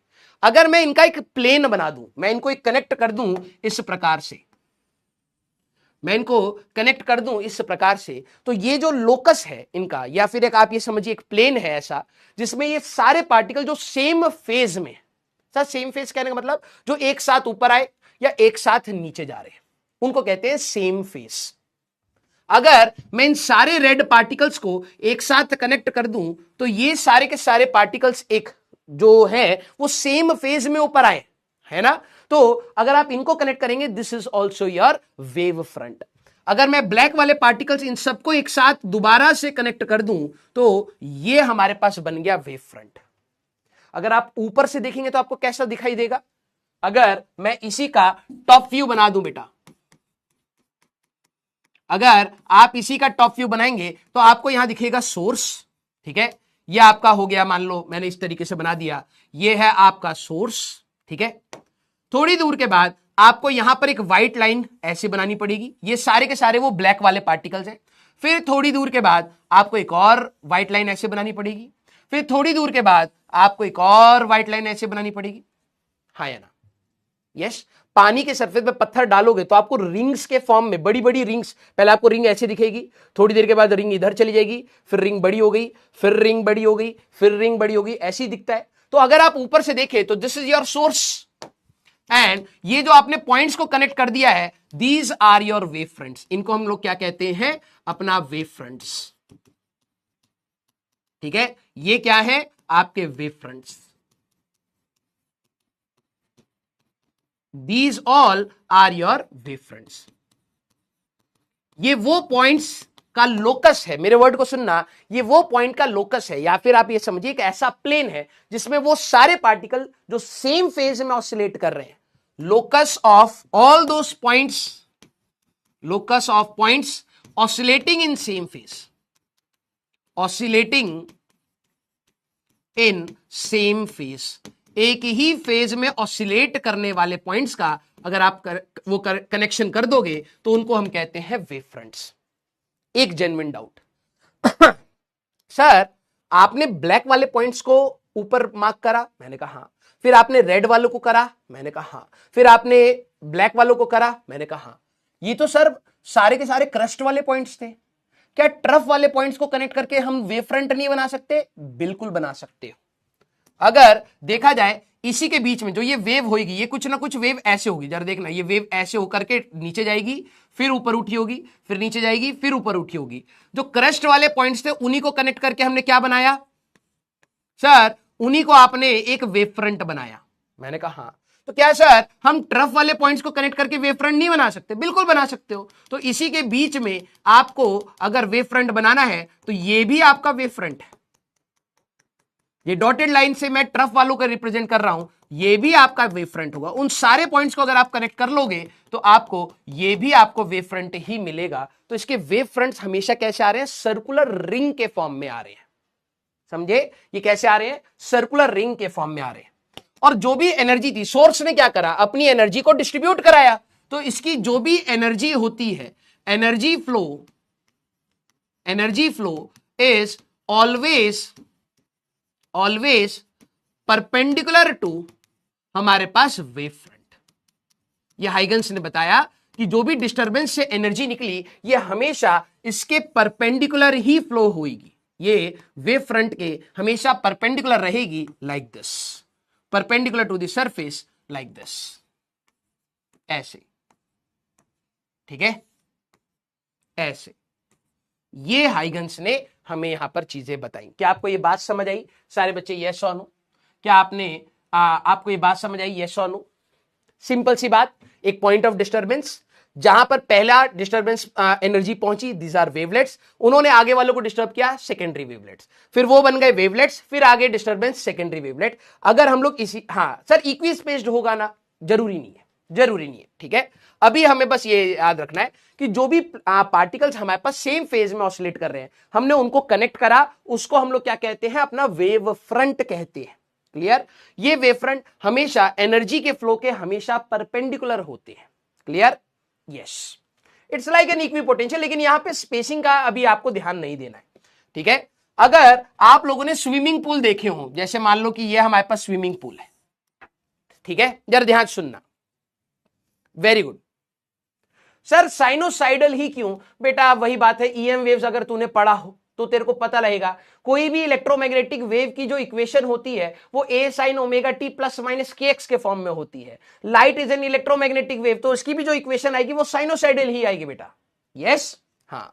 आइए जरा समझना, मान लीजिए कि ये हमारे पास स्विमिंग पूल है, ठीक है, ये बनाना नहीं है, बस ये समझाने के लिए कह रहा हूं कि वेव फ्रंट हमारे पास कैसे है। आप लोगों ने वो वीडियोस देखी होंगी कि वाटर पार्क्स में लोग हैं तो वाटर पार्क में नकली वेव बनाई जाती है, फिर वो वेव बन जाती है और फिर वो आगे जाती है। कितने बच्चों ने वो देखा है? हाँ या ना? सर डैम्पिंग, हाँ ऑब्वियस सी बात है, एनर्जी का लॉस होगा, लेकिन हम लोग आइडियल कंडीशंस में अभी चीजों को पढ़ रहे हैं। ठीक है सारे बच्चे, क्या आप लोगों ने वो चीज नोटिस करी है कि वो वीडियोस देखी है कि यार इस प्रकार से एक वेव बना दी जाती है, ठीक है, हमारे पास, और वो वेव हमारे लिए क्या होती है? ठीक है, वो वेव हमारे पास वाटर पार्क्स में क्या होती है? आगे बढ़ती है और फिर लोग उस पर मतलब फील करते हैं। यस, देखा है। तो वो भी तो एक हमारे पास वेव है। तो उसमें अगर आप नोटिस करें कि ये हमारे पास मान लो वेव है, तो इसमें एक वो पॉइंट्स होंगे जो बिल्कुल टॉप पॉइंट्स पर होंगे, वो पॉइंट्स होंगे जो बिल्कुल इधर होंगे, कुछ पॉइंट्स होंगे जो बिल्कुल इधर होंगे, कुछ पॉइंट्स प्लस ए पर नहीं होंगे, a/2 पर होंगे, कुछ पॉइंट्स a/2 पर होंगे। तो अगर आप नोटिस करें तो ये वेव जो हमारे पास आई, हाँ वीडियोस तो देखा होगा, वेरी गुड। अब जरा ध्यान सुनना सारे बच्चे, जरा यहां पर ध्यान सुनना। अगर आप लोगों को यह बात पता है कि हमारे पास इस प्रकार से एक वेव बनी, ठीक है, आपको अगर ये पता है कि इस प्रकार से वेव बनी, तो अब वेव फ्रंट क्या होता है? ये वो पार्टिकल्स हैं जो बिल्कुल वेव के टॉप पर होंगे। नॉर्मली सारी दुनिया प्लस ए और माइनस ए के पार्टिकल से वेव फ्रंट बनाती है। मेरे वर्ड्स को ध्यान से सुनना, प्लस ए और माइनस ए के पार्टिकल से वेव फ्रंट बनाती है, लेकिन कोई कंपल्शन नहीं है। अगर मैं बोलूं कि यार अगर मेरे को इसका वेव फ्रंट बनाना है तो ये सारे के सारे पार्टिकल्स कहीं ना कहीं, ये सारे के सारे पार्टिकल्स एक साथ अपने एक्सट्रीम पर आए, तो अगर मैं इनको कनेक्ट कर दूंगा तो ये हमारे पास बनेगा वेव फ्रंट। अब कोई बच्चा बोले कि नहीं सर हम लोग प्लस ए वाले को क्यों ले रहे हैं? मैंने कहा कोई चीज और को ले लो। सर एक ऐसे पार्टिकल भी होंगे जो प्लस a/2 पर होंगे। मैंने कहा राइट, तो इन सारे पार्टिकल्स को अगर तू कनेक्ट कर लेगा तो ये तेरा एक और वेव फ्रंट बनेगा, ये वाला, ये रहा तेरा एक वेव फ्रंट, एक ये रहा तेरा वेव फ्रंट। ठीक है सर, हमारे पास जो पार्टिकल अभी उठे ही नहीं है वो उनके ऊपर भी वेव फ्रंट होगा, बिल्कुल, तो ये भी रहा तेरा वेव फ्रंट, ये भी तेरा एक वेव फ्रंट है। अगर तू ऊपर से देखेगा तेरे को पता है कैसे दिखाई देगा? ऊपर से जो तेरा स्विमिंग पूल होगा वो ये रहा, तेरे को ऑरेंज वाले पार्टिकल्स की वजह से एक वेव फ्रंट दिखाई देगा, ये रहा। फिर तेरे को ग्रीन वाले पार्टिकल्स की वजह से एक वेव फ्रंट दिखाई देगा, तेरे को एक व्हाइट वाले पार्टिकल से एक वेव फ्रंट दिखाई देगा। जो भी आपकी एनर्जी थी वो कैसे जा रही है, एनर्जी का फ्लो इधर हो रहा है सर, ये हमारे पास ये मूव इस डायरेक्शन में कर रहा था, मैंने कहा तो एक्चुअली में ये हो गए तेरे वेव फ्रंट्स, और एनर्जी हमारे पास इस डायरेक्शन में फ्लो कर रही है, एनर्जी हमारे पास इस डायरेक्शन में फ्लो कर रही है। This is your top view, this is your top view, clear. तो ऐसा नहीं है कि हम लोग जो भी पार्टिकल प्लस ए पर आए, मतलब प्लस एक्सट्रीम पर आए, उन्हीं से ही हम लोग वेव फ्रंट बनाते, नहीं। अगर आप स्टेटमेंट को ध्यान से सुने, it is the locus of point oscillating in same phase. Same phase कहने का मतलब क्या होता है, जो एक साथ अपने प्लस एक्सट्रीम पर आए और एक साथ अपने नेगेटिव एक्सट्रीम पर जाए, उन्हीं को हम लोग सेम फेज कहते हैं। जो पार्टिकल प्लस ए बाई 2 पर होंगे वो सारे के सारे भी सेम फेज में। अगर आप उनको कनेक्ट करना चाहे, अगर आप उनको कनेक्ट करना चाहें तो आपको फिर से एक वेव फ्रंट मिल जाएगा। लेकिन पूरी दुनिया क्या कहती है, प्लस ए वाले को, और यहां से अगर वेव मान लो ऐसे थी, ये वेव ऐसी थी, तो माइनस ए वालों को अगर आप पकड़ ले तो आपको दो वेव फ्रंट्स बनाते हैं, एक प्लस ए वाले और एक माइनस ए वाले।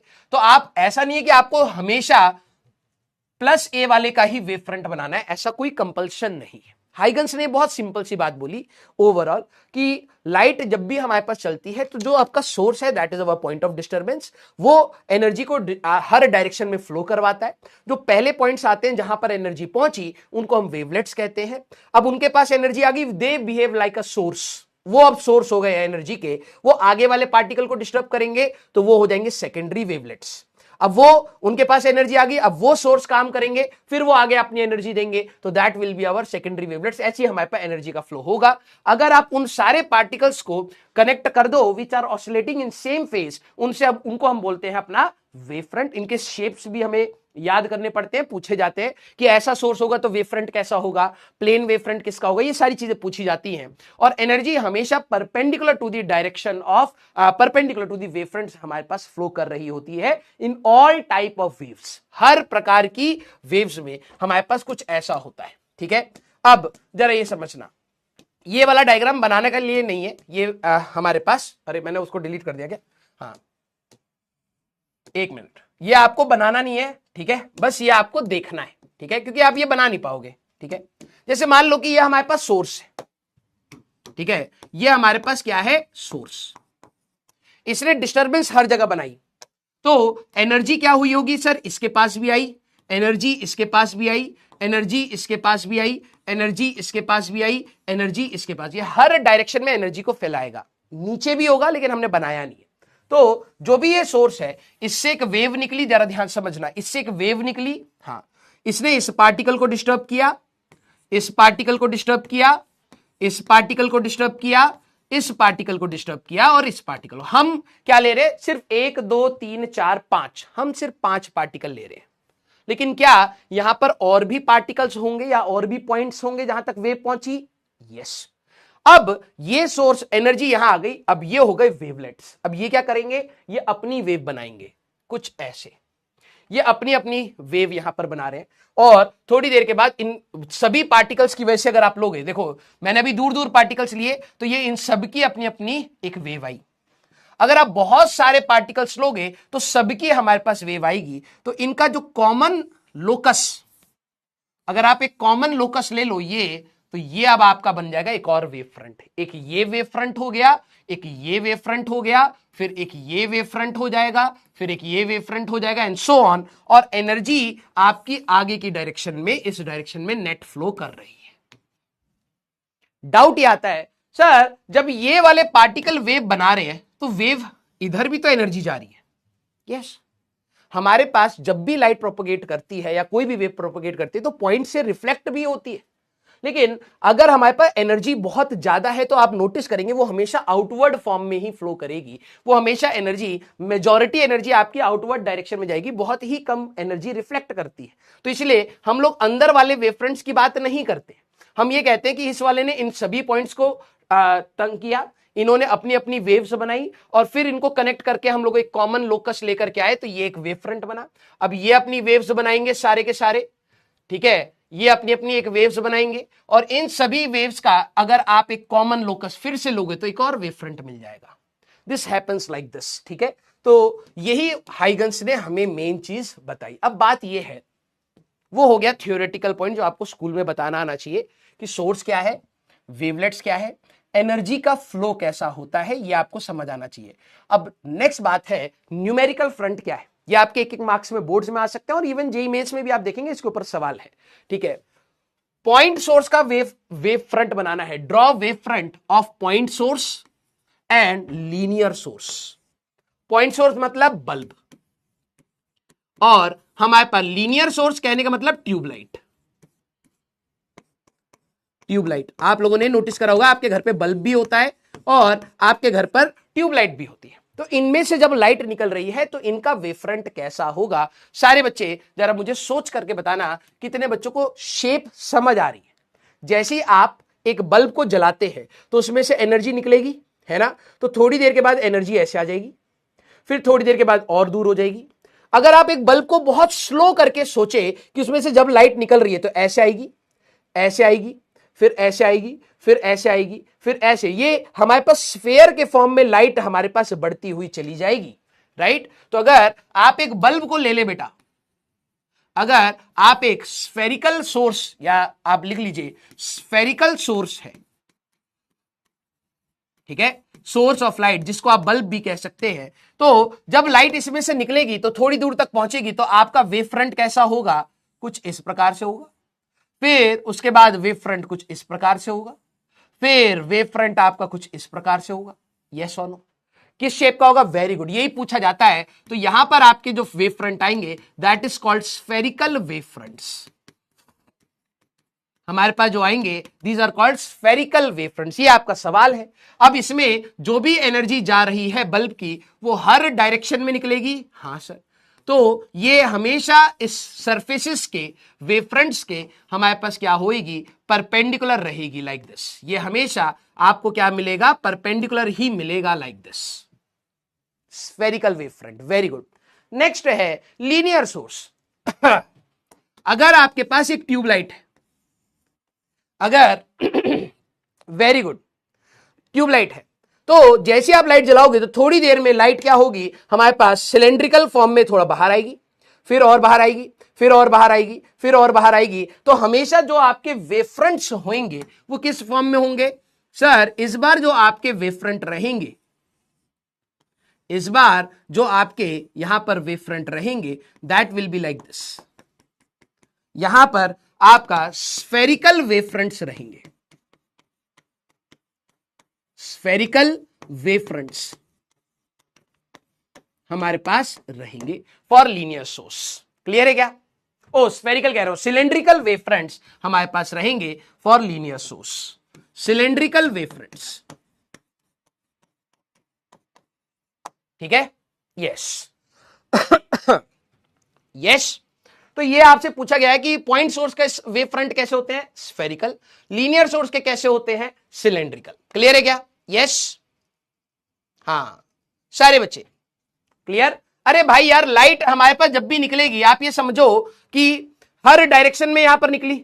आपने एक फोटो खींच ली है भाई, हर एक पर्टिकुलर टाइम पर आप फोटो खींचते जा रहे हो, तो लाइट जैसे हमारे पास ये थी सिलेंड्रिकल, तो सिलेंड्रिकल फॉर्म में लाइट थोड़ी सी पहुंची, ठीक है। ये सारे के सारे पॉइंट एक साथ क्रस्ट पर आएंगे तो इनको ज्वाइन करके आपने सरफेस बना लिया, that is our wave front. फिर थोड़ी देर के बाद और दूर पहुंचेंगे तो आपने इन सभी को ज्वाइन करके अपना सरफेस बना लिया, that is our wave front यार। Yes very good. अब याद करिए इंटेंसिटी का एक फॉर्मूला होता था, ठीक है। Why not oval. अब आ गए दोबारा ये वापस। भाई वेव फ्रंट है क्या? वेव फ्रंट है वो सारे पॉइंट्स को कनेक्ट करिए जो एक साथ एक्सट्रीम पर आए। यस दिमाग लगा यार। भाई तेरे पास एक बॉम्ब, तूने बॉम्ब की वीडियोस, एक्सप्लोजन वाली वीडियोस देखी हैं सारे बच्चे? तुम लोगों ने वो बॉम्ब, अगर मान लो कि हमारे पास बॉम्ब है जमीन पर रखा है, जब आपने एक्सप्लोजन की वीडियो देखी होंगी तो ऐसे ये हमारे पास एक्सप्लोड करता है, स्लो मोशन में बॉम्ब की वीडियोस देखी होंगी, हाँ या ना? हाँ इंटेंसिटी पर भी आ रहे हैं। पहले ये समझा दे, ये कह रहा है ओवल क्यों नहीं है। अबे तू गधा है क्या यार? हाँ इतना सीरियस होके पढ़ा रहा हूं यार। हाँ बॉम्ब वाली वीडियो देखी है? जैसे ही बॉम्ब एक्सप्लोड करता है तो थोड़ी देर के बाद डिस्टर्बेंस यहां तक आया। ये सारे वो पॉइंट्स हैं, ये सारे वो पॉइंट हैं जो एक साथ मूव करना स्टार्ट हुए। तो अगर तो इनको कनेक्ट कर देगा रे, तो इनको कनेक्ट कर देगा तो ये रहा वेव फ्रंट, समझ आया? फिर इसके बाद सर एनर्जी यहां तक पहुंच जाती है स्लो मोशन में, तो फिर ये रहा वेव फ्रंट, उसमें तेरे को ऐसे मोशन दिखाई देता है भाई, ये डिस्टरबेंस ऐसे हुआ, एनर्जी का फ्लो आपको दिखाई दे रहा होता है कि भाई एनर्जी हमारे पास इस तरीके से जा रही है, आया ना? यस। हाँ, वीडियोस पूरी देख रखी, दिमाग बिल्कुल नहीं लगाया गधे कहीं के। तो यार ये समझ एक हमारे पास बल्ब है, इसमें से लाइट निकली, तो ऐसा थोड़ा कि इधर थोड़ा सा धीरे जाएगी इधर तेज जाएगी, पागल इंसान। लाइट हर डायरेक्शन में एक स्पीड से जाएगी, 3 × 10 की पावर 8, 3 × 10 की पावर 8, 3 × 10, हर डायरेक्शन में स्पीड सेम है। मान ले 1 सेकंड बाद में अगर फोटो लूंगा तो लाइट पूरे हर डायरेक्शन में एक स्फीयर के फॉर्म में पहुंच चुकी होगी। वो सारे वो पॉइंट्स होंगे जहां पर लाइट पहुंची है, वो वेवलेट्स हो गए। अगर कनेक्ट करूंगा तो स्फीयर ही मिलेगा, गधे इंसान। अबे हाँ, यस, पागल है हमारे बच्चे भाई। ये चैट बंद ही सही थी हमारे लिए, तो आ जाओ रे। अब आप लोगों ने एक फॉर्मूला पढ़ा है इंटेंसिटी का, ये बाद में भी आएगा, अभी ध्यान रखना। इंटेंसिटी का that is power upon area. ये कौन सा एरिया होता है सर? लेंथ इनटू ब्रेथ होता है। अबे गधे, कौन सा एरिया है ये? हाँ, इंटेंसिटी जब भी तू निकालेगा तो ये एरिया कौन सा होता है? ये होता है area of the wave front. जैसे मान ले कि हमारे पास, ठीक है, लिख ले इसको दोबारा, इंटेंसिटी का जो फॉर्मूला है that is power upon area. तो ये वाला एरिया बच्चे ध्यान नहीं देते हैं कि ये एरिया है किसका। ये लेंथ इनटू ब्रेथ होता होगा, स्क्वायर होता होगा तो एल स्क्वायर कर देंगे। ट्रिपीजियम का मारे लपड़ ट्रिपीजियम का तुम्हें। ये एरिया ऑफ वेव फ्रंट है भाई, एरिया ऑफ वेव फ्रंट है। कहने का मतलब, अगर मान लो कि मेरे पास यहां पर एक बल्ब है, ठीक है, जिसकी पावर कितनी है P0, 100 वाट का तू बल्ब ले आया, समझ, पॉइंट सोर्स का। तो जैसे ही तू इसको जलाएगा ना बेटा, तो इसमें से जो वेव फ्रंट निकलेगा वो हमारे पास स्फेरिकल वेव फ्रंट होगा। पूरा बना देते हैं। जैसे ही तू इसको जलाएगा तो इसमें से जो वेव फ्रंट बनेगा वो स्फेरिकल वेव फ्रंट बनेगा। अगर कोई बंदा यहां पर आकर के खड़ा हो कहे कि यार मेरे को रोशनी कम दिखाई दे रही है, या फिर जैसे मान ले मेरा हाथ है, यहां पर रोशनी आ रही है, ऊपर बल्ब है, जितना मैं ऊपर ले जाऊंगा उतनी ही ज्यादा रोशनी इस पर गिरेगी, वो उतना ही ब्राइट हो जाएगा, और जितना हाथ में लाइट से दूर ले जाऊंगा उतना अंधेरा हो जाएगा, जितना मैं पास लाऊंगा उतना ज्यादा आएगा। ऐसा क्यों हो रहा है? लाइट तो, बल्ब ने तो लाइट भेज दी तो मेरे हाथ पे गिर रही है, ये अभी तेरे को ज्यादा ब्राइट दिखाई दे रहा होगा, अब तेरे को ब्राइट कम दिखाई दे रहा है। ऐसा क्यों हुआ? क्योंकि जब लाइट आ रही होगी तो वेव फ्रंट्स के फॉर्म में हमारे पास आ रही होगी। तो जो यहां पर होगा, सोर्स यहां है, समझ, तूने अपना हाथ यहां रखा, तो जितना तू सोर्स के पास है, ये वाला आर, तो जो तेरे को यहां पर इंटेंसिटी मिलेगी, वो इंटेंसिटी पता क्या होगी? वो इंटेंसिटी होगी that is P0 divided by 4πr का स्क्वायर, ये होगी। और जैसे जैसे तू उसके पास लाएगा तो तेरे को और इंटेंसिटी फील होगी, क्योंकि रेडियस तेरा कम हो रहा है। तो याद रखना, हमारे पास स्फेरिकल बल्ब के लिए, स्फेरिकल सोर्स के लिए, स्फेरिकल सोर्स के लिए intensity is inversely proportional to r square होती है, और लीनियर सोर्स के लिए intensity is inversely proportional to 1/r होती है। ये कहां से आया? अब सिलेंडर के लिए 2πrl लगाएगा रे, हाँ या ना? यहां पर अगर मैं तेरे को बोलूं आर डिस्टेंस पर पावर इसका P0 है, यहां इंटेंसिटी क्या होगी? तो sir P0 divide by 2πrl। ये लेंथ, हमारे पास लेंथ ऑफ द ट्यूबलाइट है, तो आर पर डिपेंड करेगा इनवर्सली, ये, ठीक है। तुम लोगों ने ये चीज नोटिस करी होगी, अब पता नहीं कितने बच्चे नोटिस तो क्या ही करते हैं, ठीक है, फालतू के ज्ञानी बने पड़े हैं।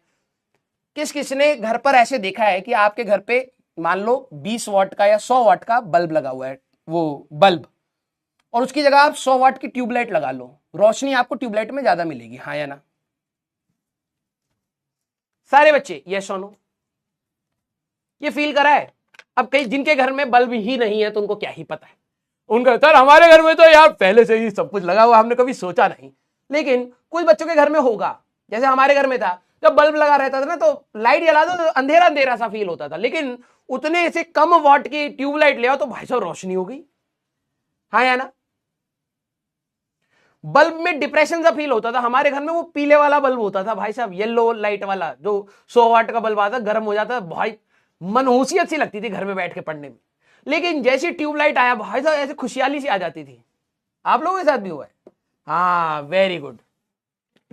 हाँ सर मैं दिए के नीचे पढ़ता हूँ। हाँ बेटा तो ठीक है, थोड़े दिनों बाद दिया बेचने भी लगी हो तू। यस,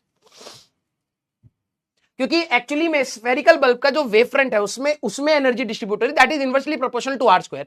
बल्ब से अगर आप 1 मीटर दूर या 2 मीटर दूर जाओगे, एक बल्ब ले लो, उससे आप 2 मीटर दूर जाओगे तो इंटेंसिटी आपकी 1/4 हो जाएगी, यहां पर 1/2 होगी। तो मतलब जो ट्यूबलाइट है ना उसमें आपको ज्यादा इंटेंसिटी फील होती है।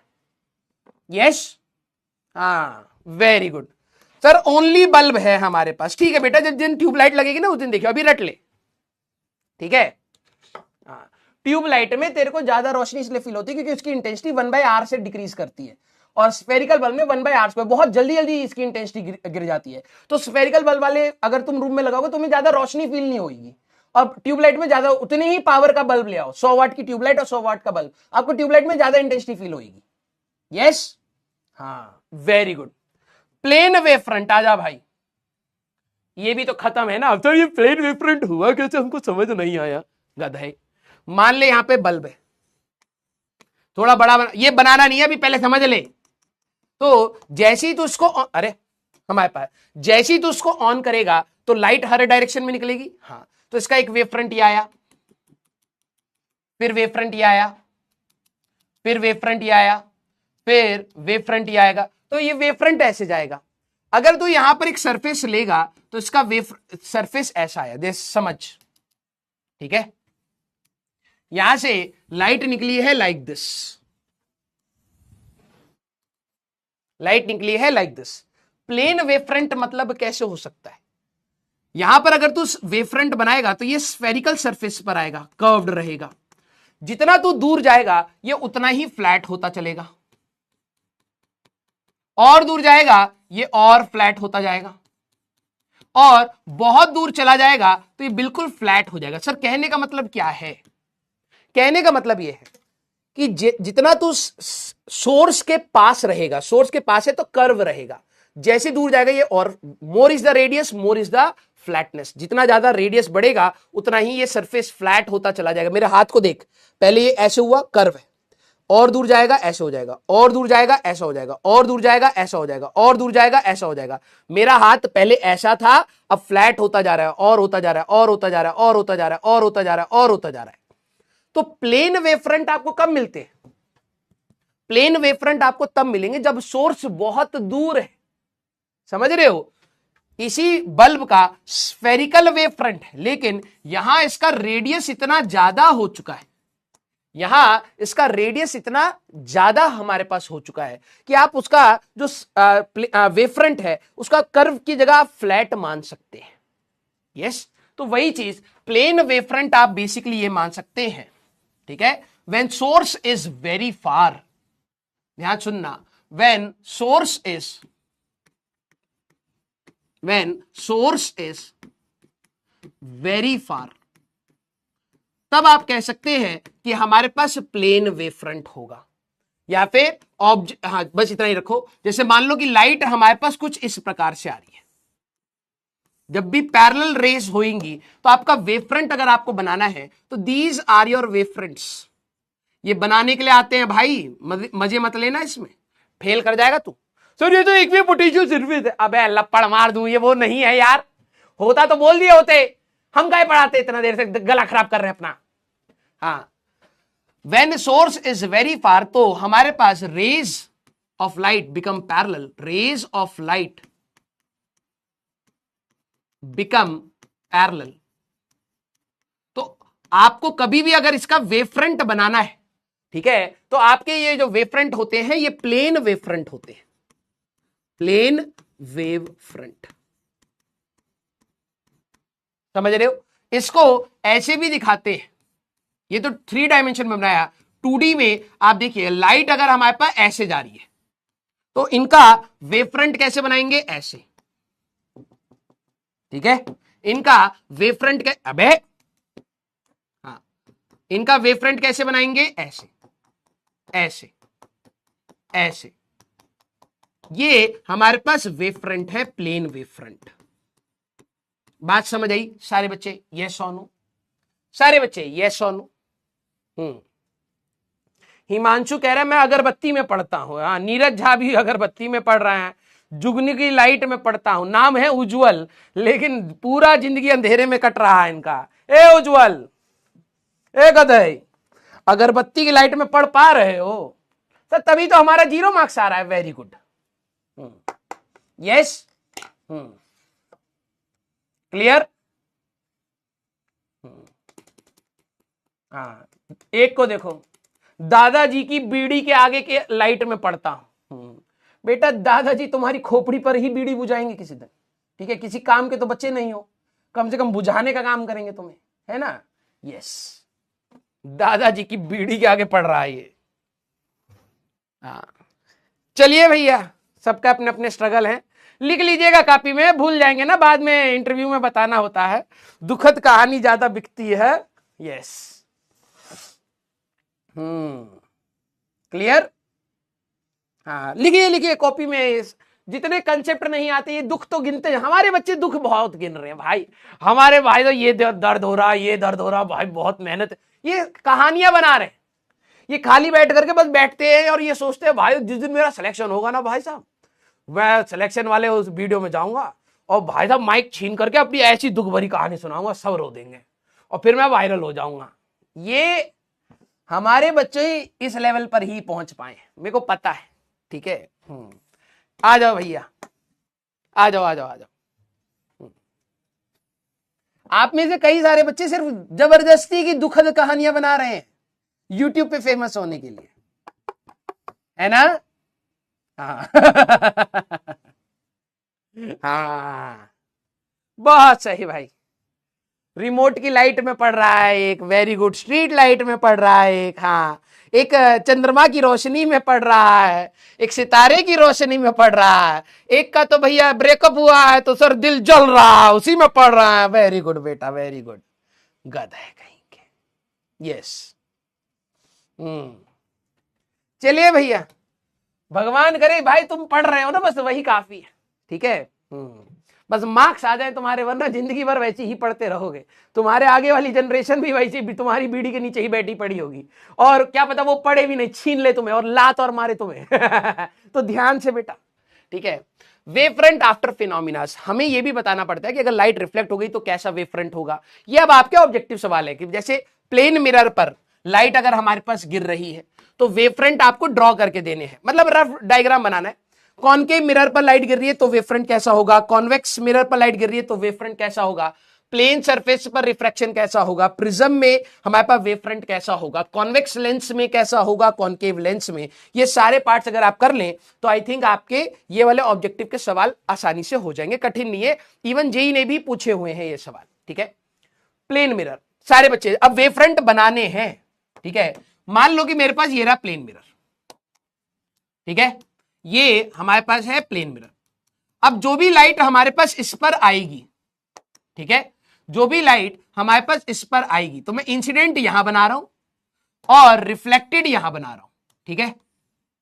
नहीं तो ये मिक्स हो जाएगा, फिर दिमाग की दही हो जाएगी तुम्हारी। नहीं तो एक्चुअली में क्या होगा, ये लाइट आई तो सर ये लाइट यहीं से चली गई, ये लाइट आएगी, ये लाइट यहीं से चली जाएगी, तो एक्चुअली में जो भी लाइट आएगी वो रिफ्लेक्ट होकर के तो जाएगी, है ना। लेकिन वेव फ्रंट में दिमाग की दही ना हो इसलिए हम लोग यहां पर इसको थोड़ा दूर बना देते हैं, ठीक है। तो जरा देखना, हमारे पास अगर आपको कोई बोले वेव फ्रंट बनाना है तो इसका वेव फ्रंट हमेशा लाइट के परपेंडिकुलर बना दो, बस आपका काम हो जाएगा। ये है आपके वेव फ्रंट, तो ये हो गया आपका इंसिडेंट लाइट का वेव फ्रंट और ये हो गया आपका रिफ्लेक्टेड लाइट का वेव फ्रंट। सर यही करना है, हाँ यही करना है सर, ये तो आसान है। हाँ, ओवर कॉन्फिडेंट होकर के इसको भी खराब कर दे बेटा, जो आसान है उसमें रायता फैला दे, पता कैसे लगना चाहिए कि तू है ना। हाँ, तो बस इतना ही बनाना है। ये आपकी इंसिडेंट रे हुई तो लाइट आपकी इस तरीके से आ रही है, this is your IR। Reflect होने के बाद सर इधर से ही जाएगी, मैंने थोड़ा दूर बनाया है, ठीक है। This is your R R. Light की एनर्जी इस तरीके से आई, wave front is always perpendicular to flow of energy, और टकरा करके लाइट ऐसे की तो wave front is always perpendicular to flow of energy. तो ये हमारे पास रहेगा। कॉनकेव मिरर, कॉनकेव मिरर कैसा होता है सर? कॉनकेव मिरर ऐसा होता है, ठीक है, ऐसे बनाता हूं। कॉनकेव मिरर कैसा होता है सर? ऐसा होता है। इसका एक प्रिंसिपल एक्सिस होता था, हाँ, ठीक है। तो एक मैं बिफोर रिफ्लेक्शन और आफ्टर रिफ्लेक्शन बनाता हूं। अगर कॉनकेव मिरर पर लाइट ऐसे आई, ये इंसिडेंट रेस, तो वेव फ्रंट कैसे बनाओगे सर? ये रहा वेव फ्रंट, ये है इनके वेव फ्रंट। लेकिन जैसे ही कॉनकेव मिरर पर रिफ्लेक्शन हो जाएगा तो ये कॉनकेव मिरर क्या करता है? कन्वर्ज करता है सर। तो मैंने कहा तो अब जरा वेव फ्रंट जरा नोटिस करना कैसे बनाएंगे, ठीक है सर। हमारे पास जो भी लाइट आएगी वो कन्वर्ज करके इधर चली जाएगी। तो पहले ये बना लिया करो कि लाइट एक्चुअली में जाएगी कैसे। याद रखना, wave front is always perpendicular to हमारे पास फ्लो ऑफ एनर्जी। तो अगर आप इस सरफेस के परपेंडिकुलर अगर आप बनाएंगे तो ये आपका वेव फ्रंट बनेगा, ऐसा आपका वेव फ्रंट आएगा। अब ऑब्जेक्टिव में बेटा ऑप्शन देख लेना, ये आपका वेव फ्रंट रहेगा लाइक दिस। जब आपकी रिफ्लेक्शन होगी तो आप समझिए वो जो भी मैं वेव फ्रंट बना रहा हूं, these are perpendicular to the surfaces, आपको रखना है, ठीक है। कॉन्वेक्स मिरर, कॉन्वेक्स मिरर होता कैसा है sir? Convex mirror bulge out वाला होता है। ये है हमारा कॉन्वेक्स मिरर, मैंने कहा ये रहा प्रिंसिपल एक्सिस, राइट। तो जो भी हमारे पास लाइट आ रही होगी इस पर, इंसिडेंट रे का वेव फ्रंट अगर मैं बोलूं बना दो तो ये सिंपल है सर, ये रहा, ये रहा, ये रहा, ये रहा, ये है सर हमारे पास इंसिडेंट रे के वेव फ्रंट। अब कॉन्वेक्स मिरर करता क्या है सर? कॉन्वेक्स मिरर हमारे पास डाइवर्जिंग मिरर है। मैंने कहा हाँ, तो सर ये जो भी लाइट आई है इसको ये डाइवर्ज करा देगा। तो सबसे पहले ये बना लिया करो, ठीक है, सबसे पहले ये बना लिया करो। अब वेव फ्रंट जरा देखना, इस सरफेस के पर ये लाइन के परपेंडिकुलर आप वेव फ्रंट बना दो। तो इसके वेव फ्रंट्स कुछ इस प्रकार से हमारे पास होंगे। क्लियर? इसके वेव फ्रंट कुछ इस प्रकार से होंगे। सारे बच्चे क्या आपके ये बन गए यस और नो? सारे बच्चे क्या आपके ये वेव फ्रंट्स बन गए यस और नो? हाँ सारे बच्चे यस। हाँ, उम्मीद की रोशनी में पढ़ रहा है ईशान श्रीवास्तव। बेटा तेरे को उम्मीद की रोशनी दिखाई दे रही है अभी? है जरा एक बार देख ले बेटा, बल्ब की है वो, उम्मीद की नहीं है, ठीक है। एक को अभी उम्मीद की रोशनी दिखाई दे रही है। हाँ यस। आ जाओ आ जाओ आ जाओ। और जो ये तुम्हारी स्क्रीन पर से लाइट आ रही है ना बेटा, वो हमारी रोशनी है, ठीक है, जिसमें तुम थोड़ा बहुत पढ़ पा रहे हो, नहीं तो अभी करके आए हो 60%, ठीक है। हाँ आइए भाई, yes, very good, very good. Sir ये सरफेस जो परपेंडिकुलर कैसे बनाए हैं? वारे वाह, वारे वाह।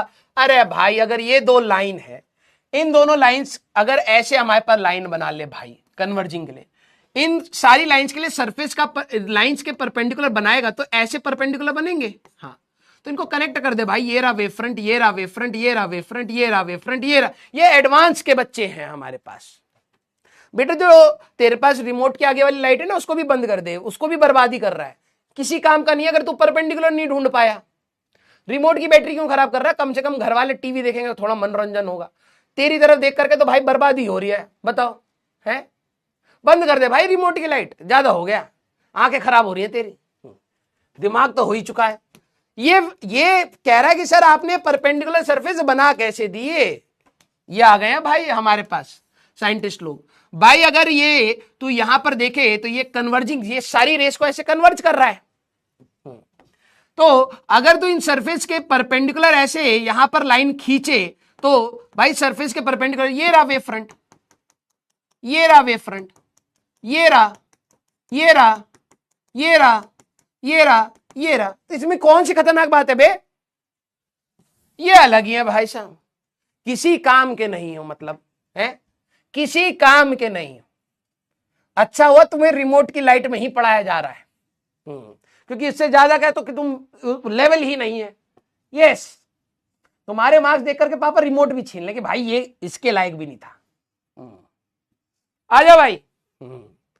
अगला सारे बच्चे, रिफ्रैक्शन फ्रॉम प्लेन सरफेसेस, जरा ध्यान से सुनिए। आ जाओ भाई। प्लेन सरफेसेस मतलब हमारे पास अब रिफ्रैक्शन भी तो हो सकता है, इनके सिमुलेशंस में आपको दिखाऊंगा, लेकिन पहले खुद का दिमाग लगा ले, ठीक है। ये हमारे पास रेरर मीडियम है, इधर आपका रेरर है, इधर आपका डेंसर है, फिर इधर आपका डेंसर है और इधर आपका रेरर है। ध्यान से देखना।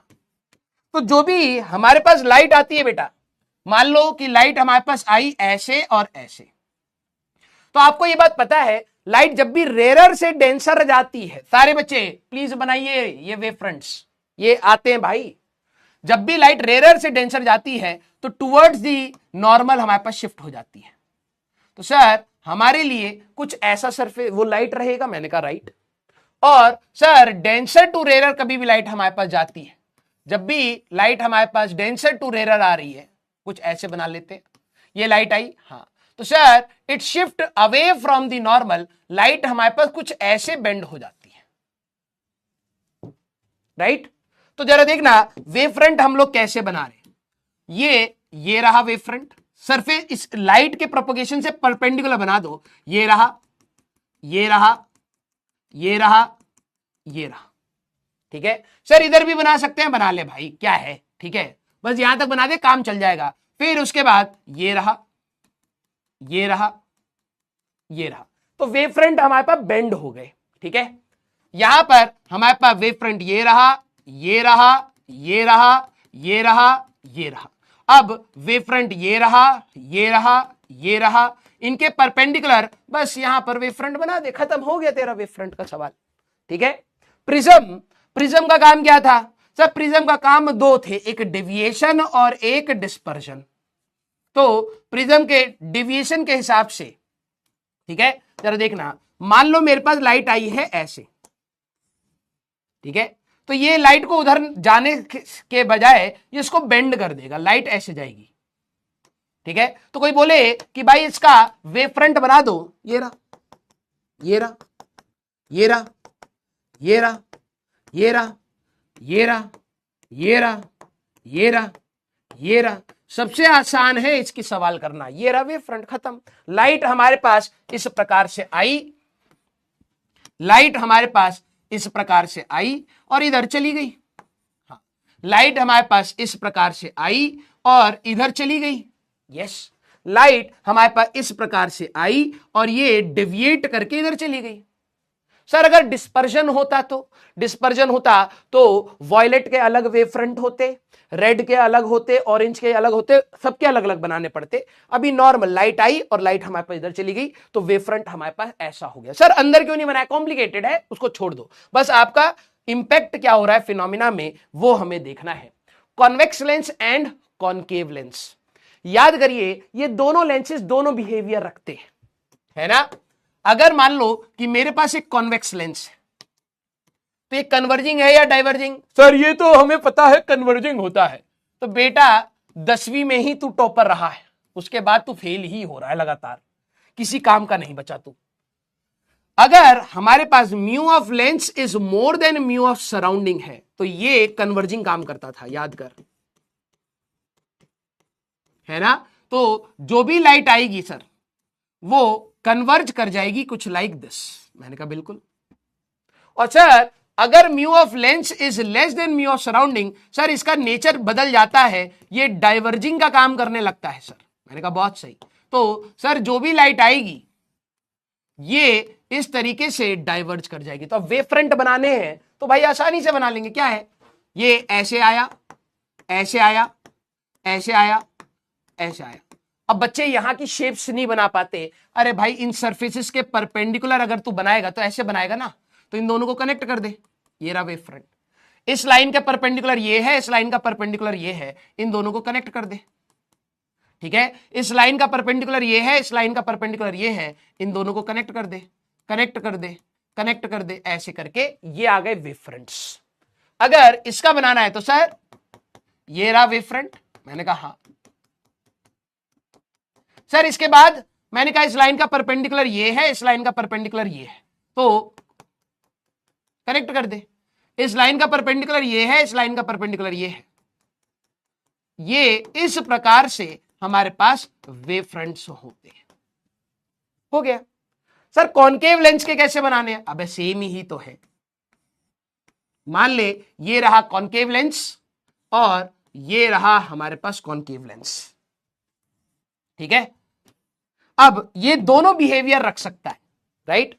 अगर mu of lens is greater than mu of surrounding तो सर ये डाइवर्जिंग बिहेव करता है, और sir mu of lens is less than mu of surrounding, sir ये कन्वर्जिंग काम करने लगता है। दोगुला है सर हमारे जैसा। हाँ, घर पे बोले कोचिंग वाला खराब है, हाँ कोचिंग में बोले घर वाला खराब है, स्कूल वाले को तो सर मुंह पे ही बोल देते हैं आप किसी काम के नहीं है, इसीलिए सर हम फेल करते जा रहे हैं। तो ये हमारे पास इस प्रकार से है और ये हमारे पास इस प्रकार से है।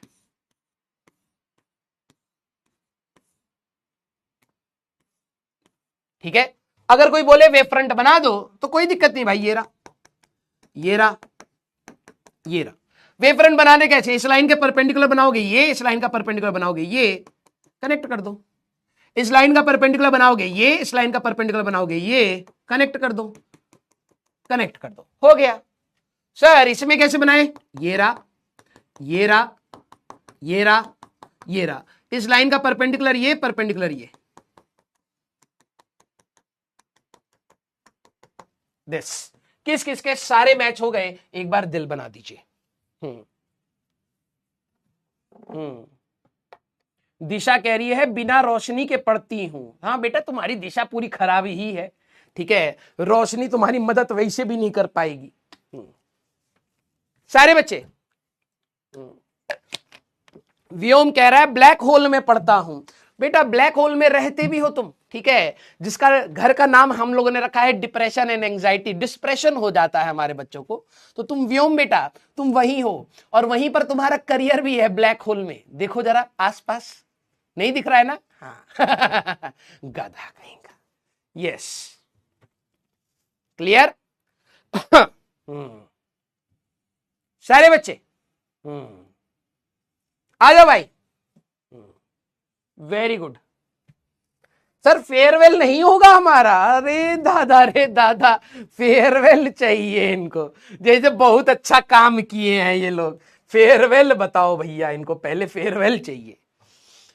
फेयरवेल तो उसको देते ना जो पास होकर के बाहर भी निकले दूसरी साइड है।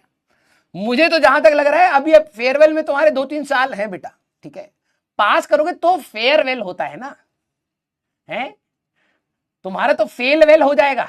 अच्छी तरीके से फेल करोगे तुम। यस, तुम बेटा फेयरवेल के नहीं फेलवेल की टेंशन लो। क्लियर? हाँ आ जाओ भाई। सर चिंगारी में पढ़ता हूं। बेटा वही चिंगारी अभी तेरे करियर में लग रही है, ठीक है, अभी आग बनेगा, टेंशन ना ले। ये जो हवा बहेगी अभी पुरवैया, ठीक है, आग बनाएगी अभी।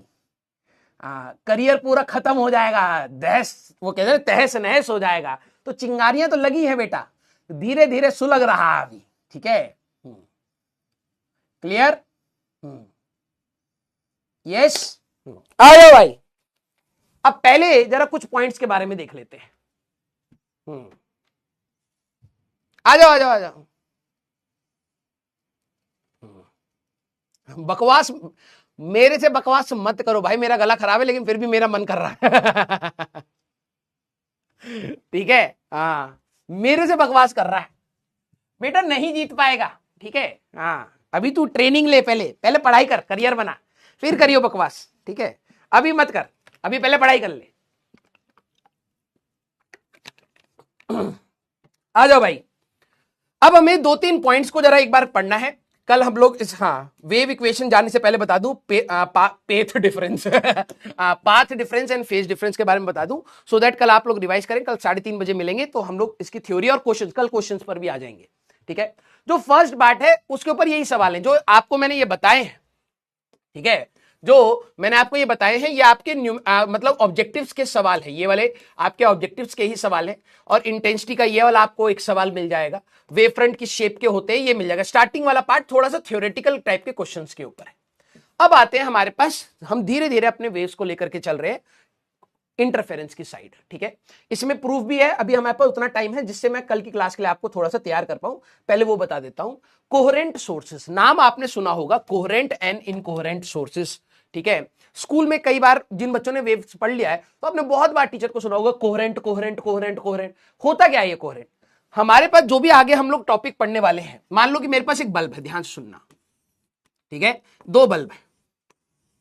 आप सभी लोगों को यह बात तो पता है ना कि हर कलर का अपना एक वेवलेंथ है ना, हर कलर का अपना एक वेवलेंथ है। हमें यह भी पता है स्पीड इज इक्वल टू, ध्यान सुनना, speed is equal to frequency into wavelength. ध्यान सुनना ये चीज, अगर आप याद करें, violet, indigo, blue, green, yellow, orange, red, इन सभी में आपको पता है सर वेवलेंथ का ऑर्डर ये है, यस, और फ्रीक्वेंसी का ऑर्डर ये हो गया हमारे पास, राइट। क्योंकि स्पीड, जब भी व्हाइट लाइट हमारे पास, व्हाइट लाइट वैक्यूम में अगर हमारे पास चल रही है या एयर में चल रही है, सभी की स्पीड क्या लेते हैं सर? 3 × 10⁸ मीटर पर सेकेंड। ऑल ईएम वेव्स, याद रखना, भले वो लाइट हो, कॉस्मिक रे हो, गामा हो, एक्सरेज हो, अल्ट्रावायलेट, इंफ्रारेड, माइक्रो, रेडियो, इसकी जो स्पीड होती है किसी भी मीडियम में, वो कौन डिसाइड करता है? Electric and magnetic properties of the medium. याद करिए, रिफ्रैक्टिव इंडेक्स का फॉर्मूले में क्या आ रहा था? अंडर रूट में mu r epsilon r. Means electric और मैग्नेटिक प्रॉपर्टीज क्या है मीडियम की, वही डिसाइड करती है इसकी स्पीड का, राइट। तो हमारे लिए अगर मैं एक मीडियम फिक्स कर दिया, वैक्यूम हमारे पास फिक्स कर दिया, तो सभी की स्पीड फिक्स है, लेकिन हर कलर का वेवलेंथ अलग होने की वजह से फ्रीक्वेंसी भी हमारे पास अलग अलग होता है। ये बात क्लियर है? मतलब फ्रीक्वेंसी ऑफ रेड अलग होगा, फ्रीक्वेंसी ऑफ ग्रीन अलग होगा, फ्रीक्वेंसी ऑफ ब्लू अलग होगा, फ्रीक्वेंसी ऑफ ऑरेंज अलग होगा, क्योंकि इनका वेवलेंथ भी अलग है। नोटिस करना इस चीज को। तो कोहेरेंट क्या है? जैसे मैंने आपको ये सिमुलेशन दिखाया था, ठीक है, मैंने जैसे आपको ये सिमुलेशन दिखाया है, ठीक है, ये लाइट वाला मैं आपको दिखा देता हूं, ये लाइट वाला, मैंने दोनों बल्ब को जला दिया, ये यहां पे स्क्रीन रख दिया। अब यहां पर ना ये थोड़ा सा डार्क मोड में करने की वजह से वर्ड्स आपको शायद विजिबल नहीं होंगे, लेकिन ये चीज समझना, अभी ग्रीन लाइट है ना, नोटिस करना, ये वाली लाइट भी अगर ग्रीन है, ये वाली लाइट भी ग्रीन है, तो आपको इंटरफेरेंस, इसको कहते हैं interference, constructive interference, destructive interference, आपको इंटरफेरेंस दिखाई देगा। मतलब जो दोनों लाइट है उनकी फ्रीक्वेंसी जब सेम होगी तभी आपको इंटरफेरेंस दिखाई देगा। अगर मैं कह रहा हूं कि भाई मेरे पास रेड लाइट है, तो यहां से दोनों में से जब रेड लाइट निकलेगी तभी आपको यहां पर इंटरफेरेंस दिखाई देगा, आपको यहां पे इंटरफेरेंस की फ्रिंजेस दिखाई देंगी। अगर मान लो मेरे पास ब्लू लाइट है, तो दोनों लाइटें जब हमारे पास ब्लू होंगी तभी जाकर के आपको यहां पर इंटरफेरेंस दिखाई देगा और यहां पर आपको फ्रिंजेस दिखाई देंगी। इनको कहते हैं फ्रिंजेस। जहां पे लाइट आई ब्राइट फ्रिंज, जहां लाइट नहीं आई डार्क फ्रिंज। तो एक टर्म है हमारे पास जो बाद में यूज होगा, ठीक है। मान लो कि मेरे पास दो सोर्सेज है, एक सोर्स है 1 और एक सोर्स है 2, पास पास बना लेता हूं क्योंकि 2-3 टर्म समझा रहे। कोहेरेंट मतलब होता क्या है? कोहेरेंट कहने का मतलब sources of same frequency, sources of same frequency, ऐसी सोर्सेज जिनकी फ्रीक्वेंसी सेम है। अब देखो 11वीं क्लास में एक बात बोली थी, किसी भी वेव में ना 2-3 चीजें होती है, एक एम्पलीट्यूड होता है, एक फ्रीक्वेंसी होता है और एक स्पीड होता है, राइट। अगर आप याद करें, स्पीड मीडियम डिसाइड करता है, speed of the wave medium decide करता है, लेकिन फ्रीक्वेंसी और एम्पलीट्यूड कौन डिसाइड करता है? सोर्स। जो भी डिस्टर्बेंस कर रहा है वो डिसाइड करेगा। मान लो मेरे हाथ में एक धागा है, अब आप कहो कि सर ये पाइप है आपके हाथ में, इससे आप वेव बनाओ, तो मैं वेव ऐसे ऐसे भी बना सकता हूं आराम आराम से और जल्दी जल्दी भी बना सकता हूं। मैं बड़ा एम्पलीट्यूड पे भी बना सकता हूं और छोटे एम्पलीट्यूड पर भी बना सकता हूं, राइट। तो जो भी सोर्स है वही डिसाइड करेगा कि कितनी वेव्स बनानी है पर सेकेंड और कितना एम्पलीट्यूड रखना है। That is the property of a source, उसको और कोई चेंज नहीं कर सकता। याद रखना ये चीज कि हमारे पास किसी भी वेव की बात करें, वेव की, तो इसमें जो आपकी फ्रीक्वेंसी है एंड एम्पलीट्यूड, या लिख देते हैं फ्रीक्वेंसी, एम्पलीट्यूड एंड स्पीड, ये 3 चीजें बहुत मैटर करती हैं। स्पीड हमेशा कौन डिसाइड करता है? मीडियम डिपेंडेंट, ये मीडियम डिसाइड करता है। हर अलग अलग मीडियम में स्पीड अलग अलग होगी, भले ही वो मैकेनिकल वेव्स हो या फिर इलेक्ट्रोमैग्नेटिक। लाइट की भी स्पीड वैक्यूम में अलग है, ग्लास में अलग है, पानी में अलग है। यस, तो ये कौन डिसाइड करता है? ये मीडियम डिसाइड करता है। फ्रीक्वेंसी कौन डिसाइड करता है? ये हमेशा सोर्स डिसाइड करता है। कौन डिसाइड करता है? सोर्स। एक बार फ्रीक्वेंसी सेट हो गई उसके बाद वो कभी चेंज नहीं करती। एक सवाल बहुत ज्यादा कॉमन आप लोगों ने देखा होगा, light goes from one medium to another, एक प्रॉपर्टी कभी चेंज नहीं करती, वो क्या है? That is our frequency. ये सिर्फ और सिर्फ किस पर डिपेंड करती है? सोर्स पर।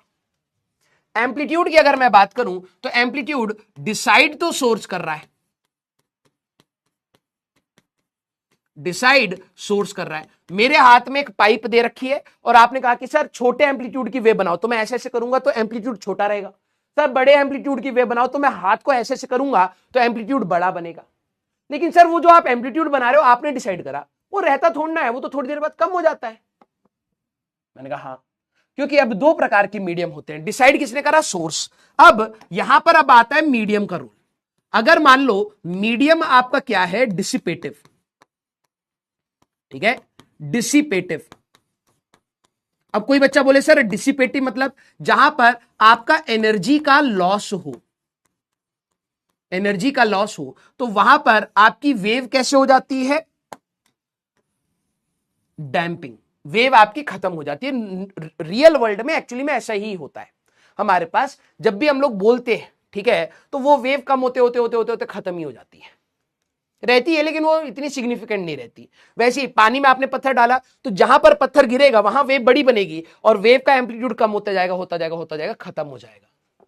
तो रियल वर्ल्ड में अगर आप देखें तो हमारे पास मीडियम जो है वो डिसिपेटिव है, वहां एनर्जी का लॉस होता है, इसलिए एम्पलीट्यूड मेंटेन होगा या नहीं डिसाइड किसने करा? सोर्स ने। लेकिन मेंटेन कौन रखेगा? वो मीडियम रखेगा।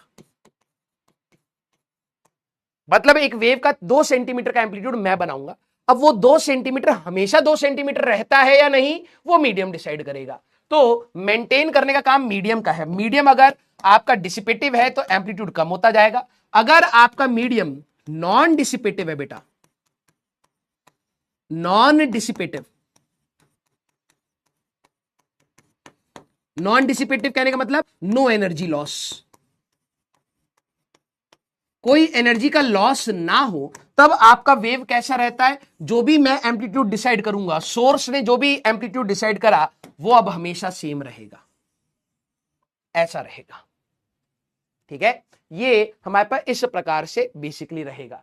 तो जरा इसके ऊपर भी एक सिमुलेशन है, वो मैं आपको एक बार दिखा देता हूं। ठीक है, पीएचईटी का ही है आई थिंक, है ना? एक मिनट रुकना, क्योंकि वेव्स क्या है ना, दिक्कत ये है वेव्स के साथ, क्योंकि इमेजिनेशन बच्चे चलाते नहीं है, वो रटने की कोशिश करते हैं। ठीक है, तो वो भी मैं आपको दिखा देता हूं।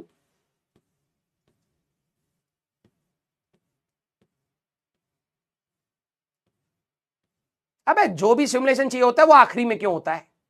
देखो हर बार यही होता है मेरे साथ, जो भी चाहिए होता है ना वो आखिरी में होता है, जो पहले चाहिए ही नहीं वो। हाँ, अरे ये तो और भी घटिया हो गया। डैम्पिंग, जैसे देखो डैम्पिंग यहां पे लिखा हुआ है, अगर मैं डैम्पिंग हटा दूं, लूज एंड नो एंड कर दूं, ठीक है, और नॉर्मल हमारे पास क्या आई, टेंशन नॉर्मल कर देता हूं थोड़ा। अगर मैं यहां पर जो भी वेव बनाऊंगा, अबे डैम्पिंग 0, हाँ जरा ये समझना, मैं जो भी वेव बनाऊंगा इसका एम्पलीट्यूड कभी चेंज नहीं करेगा। मैं जो भी वेव बनाऊंगा उसका एम्पलीट्यूड कभी चेंज नहीं करेगा। एम्पलीट्यूड कौन डिसाइड कर रहा है? एम्पलीट्यूड मैं डिसाइड कर रहा हूं, सोर्स डिसाइड कर रहा है। अगर मेरे को छोटा एम्पलीट्यूड चाहिए तो मैं छोटा एम्पलीट्यूड रखूंगा, अगर मेरे को बड़ा एम्पलीट्यूड चाहिए तो मैं बड़ा एम्पलीट्यूड रखूंगा, लेकिन एम्पलीट्यूड कभी कम नहीं हो रहा क्योंकि मैंने डैम्पिंग को कर दिया है 0। मीडियम नॉन डिसिपेटिव है। अब फ्रीक्वेंसी कौन डिसाइड करेगा? मैं करूंगा। अगर मेरे को जल्दी जल्दी वेव बनानी है तो मैं जल्दी जल्दी वेव बनाऊंगा, अगर मेरे को धीरे धीरे वेव बनानी है तो मैं धीरे धीरे वेव बनाऊंगा, ये भी मैं डिसाइड कर रहा हूं। लेकिन जो स्पीड है वो कौन डिसाइड करता है? मीडियम। तो जैसे देखना, टेंशन इस धागे के अंदर का है, अगर मैं टेंशन कम कर दूं, जरा देखना ये वेव ऐसे गई, अगर मैं टेंशन बढ़ा दूंगा भाग गई। मतलब स्पीड कौन डिसाइड कर रहा है? जरा नोटिस करना, speed sir, speed medium decide कर रहा है, यस। और फ्रीक्वेंसी अगर आप देखें कि कितनी वेव्स बननी चाहिए और एम्पलीट्यूड कितना होना चाहिए, ये सर आप डिसाइड कर रहे हो, राइट? लेकिन सर मीडियम की वजह से एम्पलीट्यूड घटता भी तो है, तो उसने डिसाइड तो किया नहीं, उसने डिसाइड नहीं किया, उसने उसको मेंटेन रखा या नहीं रखा उसकी बात होती है। अगर मान लो मेरा मीडियम नॉन डिसिपेटिव है, मतलब अगर मैं कोई भी एम्पलीट्यूड बना करके छोड़ दूंगा ये एम्पलीट्यूड उतना ही रहेगा, कभी कम नहीं होगा। लेकिन अब जरा देखना, मान लो मेरा मीडियम क्या है, डैम्प, या फिर मतलब इसके अंदर कोई ना कोई एनर्जी का लॉस होगा, तो मैंने वेव बना करके छोड़ी, अब इसका एम्पलीट्यूड कम होता जा रहा है, कम होता जा रहा है, कम होता जा रहा है, एंड फाइनली ये हमारे पास कम हो जाएगा, ज्यादा डिसिपेटिव होगा। तो अब जरा देखना खत्म हो गया, राइट। अगर यहां पर मैं इसको ऐसे कर देता हूं, जरा ये देखना, आप देखोगे कि मैं वेव बना रहा हूं तो उसके एम्पलीट्यूड मेंटेन नहीं हो पा रहा है, एम्पलीट्यूड खत्म हो जा रहा है। तो ये वाली चीज कोहेरेंट सोर्सेस क्या, अब हमें दो सोर्सेस चाहिए। हम लोग आगे जो इंटरफेरेंस पढ़ने वाले हैं वो इस पर बहुत बड़ा एक फैक्टर है, क्योंकि फ्रीक्वेंसी मैं कभी डिसाइड ही नहीं कर सकता, मुझे इस इंटरफेरेंस को कराने के लिए सेम फ्रीक्वेंसी चाहिए।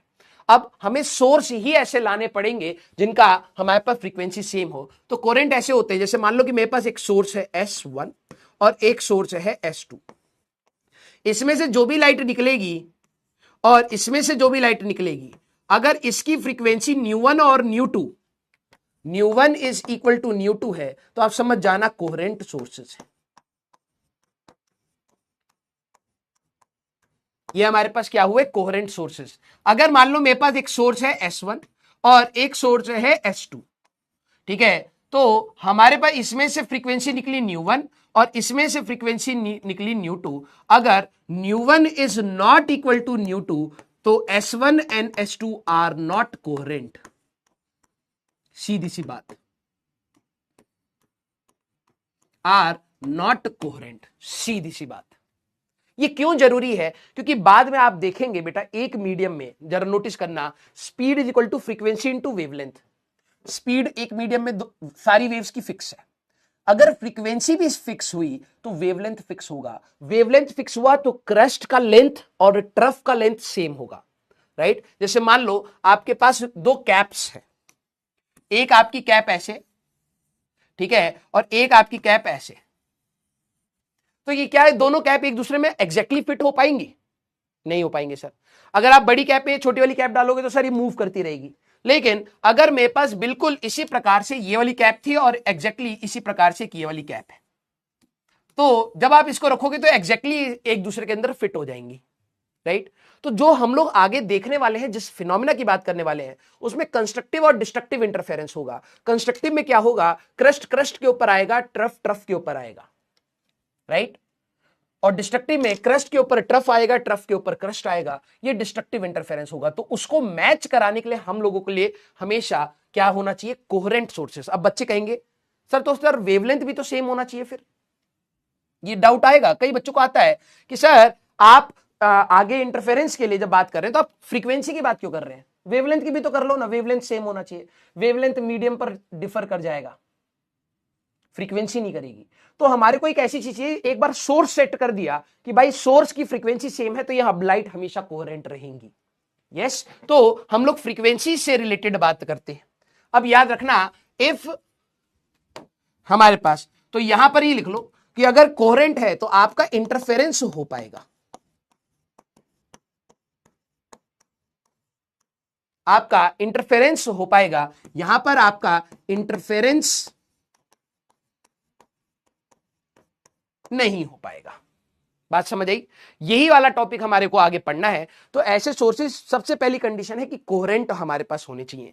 अब क्या है, एक और टर्म है, जाते जाते मैं बता देता हूं, मोनोक्रोमेटिक, वर्ड आप लोगों ने कई बार सुना भी होगा, ठीक है, एंड बाइक्रोमेटिक, और एक है व्हाइट लाइट। इस चैप्टर को स्टार्ट करने से पहले कुछ टर्म्स को क्लियर करना बहुत जरूरी है, अदरवाइज आपको बहुत सारी दिक्कतें आती हैं, ठीक है। मेरे को भी पर्सनली ये था, मोनोक्रोमेटिक बाइक्रोमेटिक में डिफरेंस क्या है, तो इंटरफेरेंस होगा या नहीं होगा, ध्यान से सुनना। हमारे लिए अगर आप देखें, मोनोक्रोमेटिक क्या होता है, सिंगल फ्रीक्वेंसी या single wavelength, slash frequency. Bichromatic हमारे पास क्या होता है, टू वेवलेंथ स्लैश फ्रीक्वेंसी। और व्हाइट लाइट में तो सर बहुत सारी वेवलेंथ है, हाँ, violet, indigo, blue, green, yellow, orange, red. ठीक है, मान लो मेरे पास एक ऐसा सोर्स है बल्ब, जिसमें से सिर्फ एक ही वेवलेंथ निकल रही है, न्यू 1, एक ही वेवलेंथ इसमें से निकल रही है, सिर्फ येलो निकल रहा है तो येलो, सिर्फ ग्रीन निकल रहा है तो ग्रीन, इसमें से सिर्फ एक ही वेवलेंथ निकल रही है, दैट इज मोनोक्रोमैटिक। बायक्रोमैटिक क्या है? एक ऐसा बल्ब जिसमें से हमारे पास दो वेवलेंथ निकल रही हो। ठीक है, मान लो एक ब्लू कलर की लाइट भी निकल रही है और एक ग्रीन कलर की लाइट भी निकल रही है, ये हमारे पास, दिस इज कॉल्ड बायक्रोमैटिक, जिसमें दो फ्रीक्वेंसीज हो और इसमें तो हमारे पास सारे कलर्स हो। तो ये याद रखना, इंटरफेरेंस हमेशा सेम, इंटरफेरेंस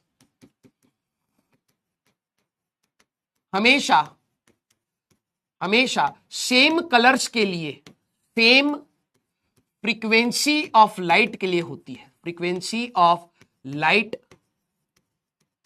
के लिए होती है। क्या कहने का मतलब सर? मैंने कहा कहने का मतलब ये, मान लो कि मेरे पास एक बल्ब है ये और एक बल्ब है ये, इसमें से दो वेवलेंथ निकली, एक ब्लू कलर की लाइट और एक येलो कलर या ऑरेंज कलर की लाइट, इसमें से भी एक ऑरेंज कलर की लाइट निकली और हमारे पास इसमें से एक ग्रीन कलर की लाइट निकली। समझना ये चीज। तो क्या दोनों सोर्सेस बायक्रोमैटिक है? यस, क्योंकि इनमें से दोनों में से दो दो वेवलेंथ्स निकल रही हैं। अगर सिर्फ एक एक फ्रीक्वेंसी निकलती है, एक एक कलर की लाइट निकलती, तो ये मोनोक्रोमैटिक कहलाते। अभी दो दो कलर की लाइट निकल रही है, बायक्रोमैटिक है। अब इनमें से क्या ब्लू वाली लाइट ऑरेंज के साथ इंटरफेयर करेगी? नहीं। ऑरेंज वाली ऑरेंज के साथ इंटरफेयर करेगी? यस। तो ये दोनों इंटरफेरेंस इन दोनों के बीच में होगा बस।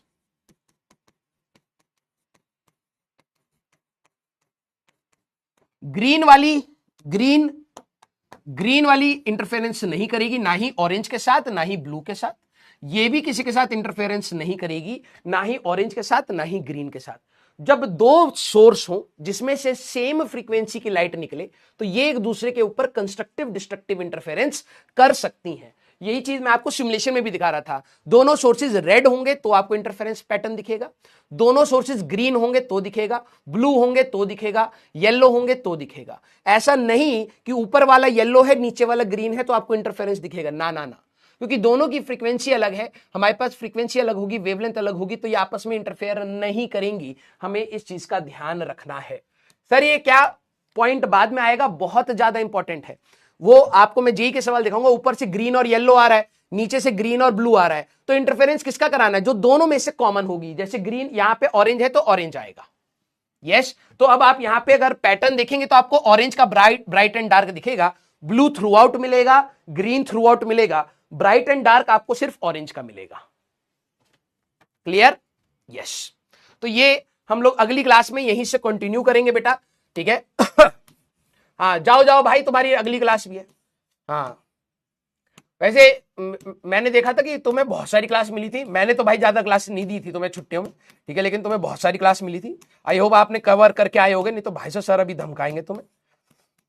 और आई होप जल्दी से मेरी भी तबीयत ठीक हो जाए यार, ठीक है। तो प्लीज आप सभी लोग इसको रिवाइज करके आइएगा आज के लेक्चर को, ठीक है। हाँ रिवाइज करके आइएगा।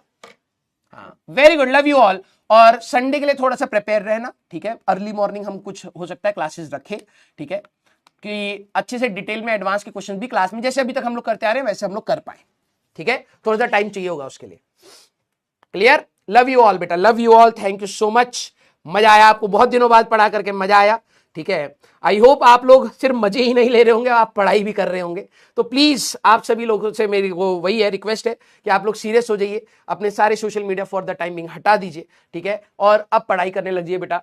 आप ये समझिए 2 महीने बचे हैं बस भाई, जनवरी तो आपका ऐसे निकल जाएगा, 15-20 दिन, 2 महीने बचे हैं, जिसमें अगर आप 12 घंटे भी पढ़ रहे हैं तो 1 महीना बचा है, ओनली 30 डेज लेफ्ट। तो आप इस तरीके से तैयारी करिए कि भाई अब समय आ चुका है। Love you all, thank you so much.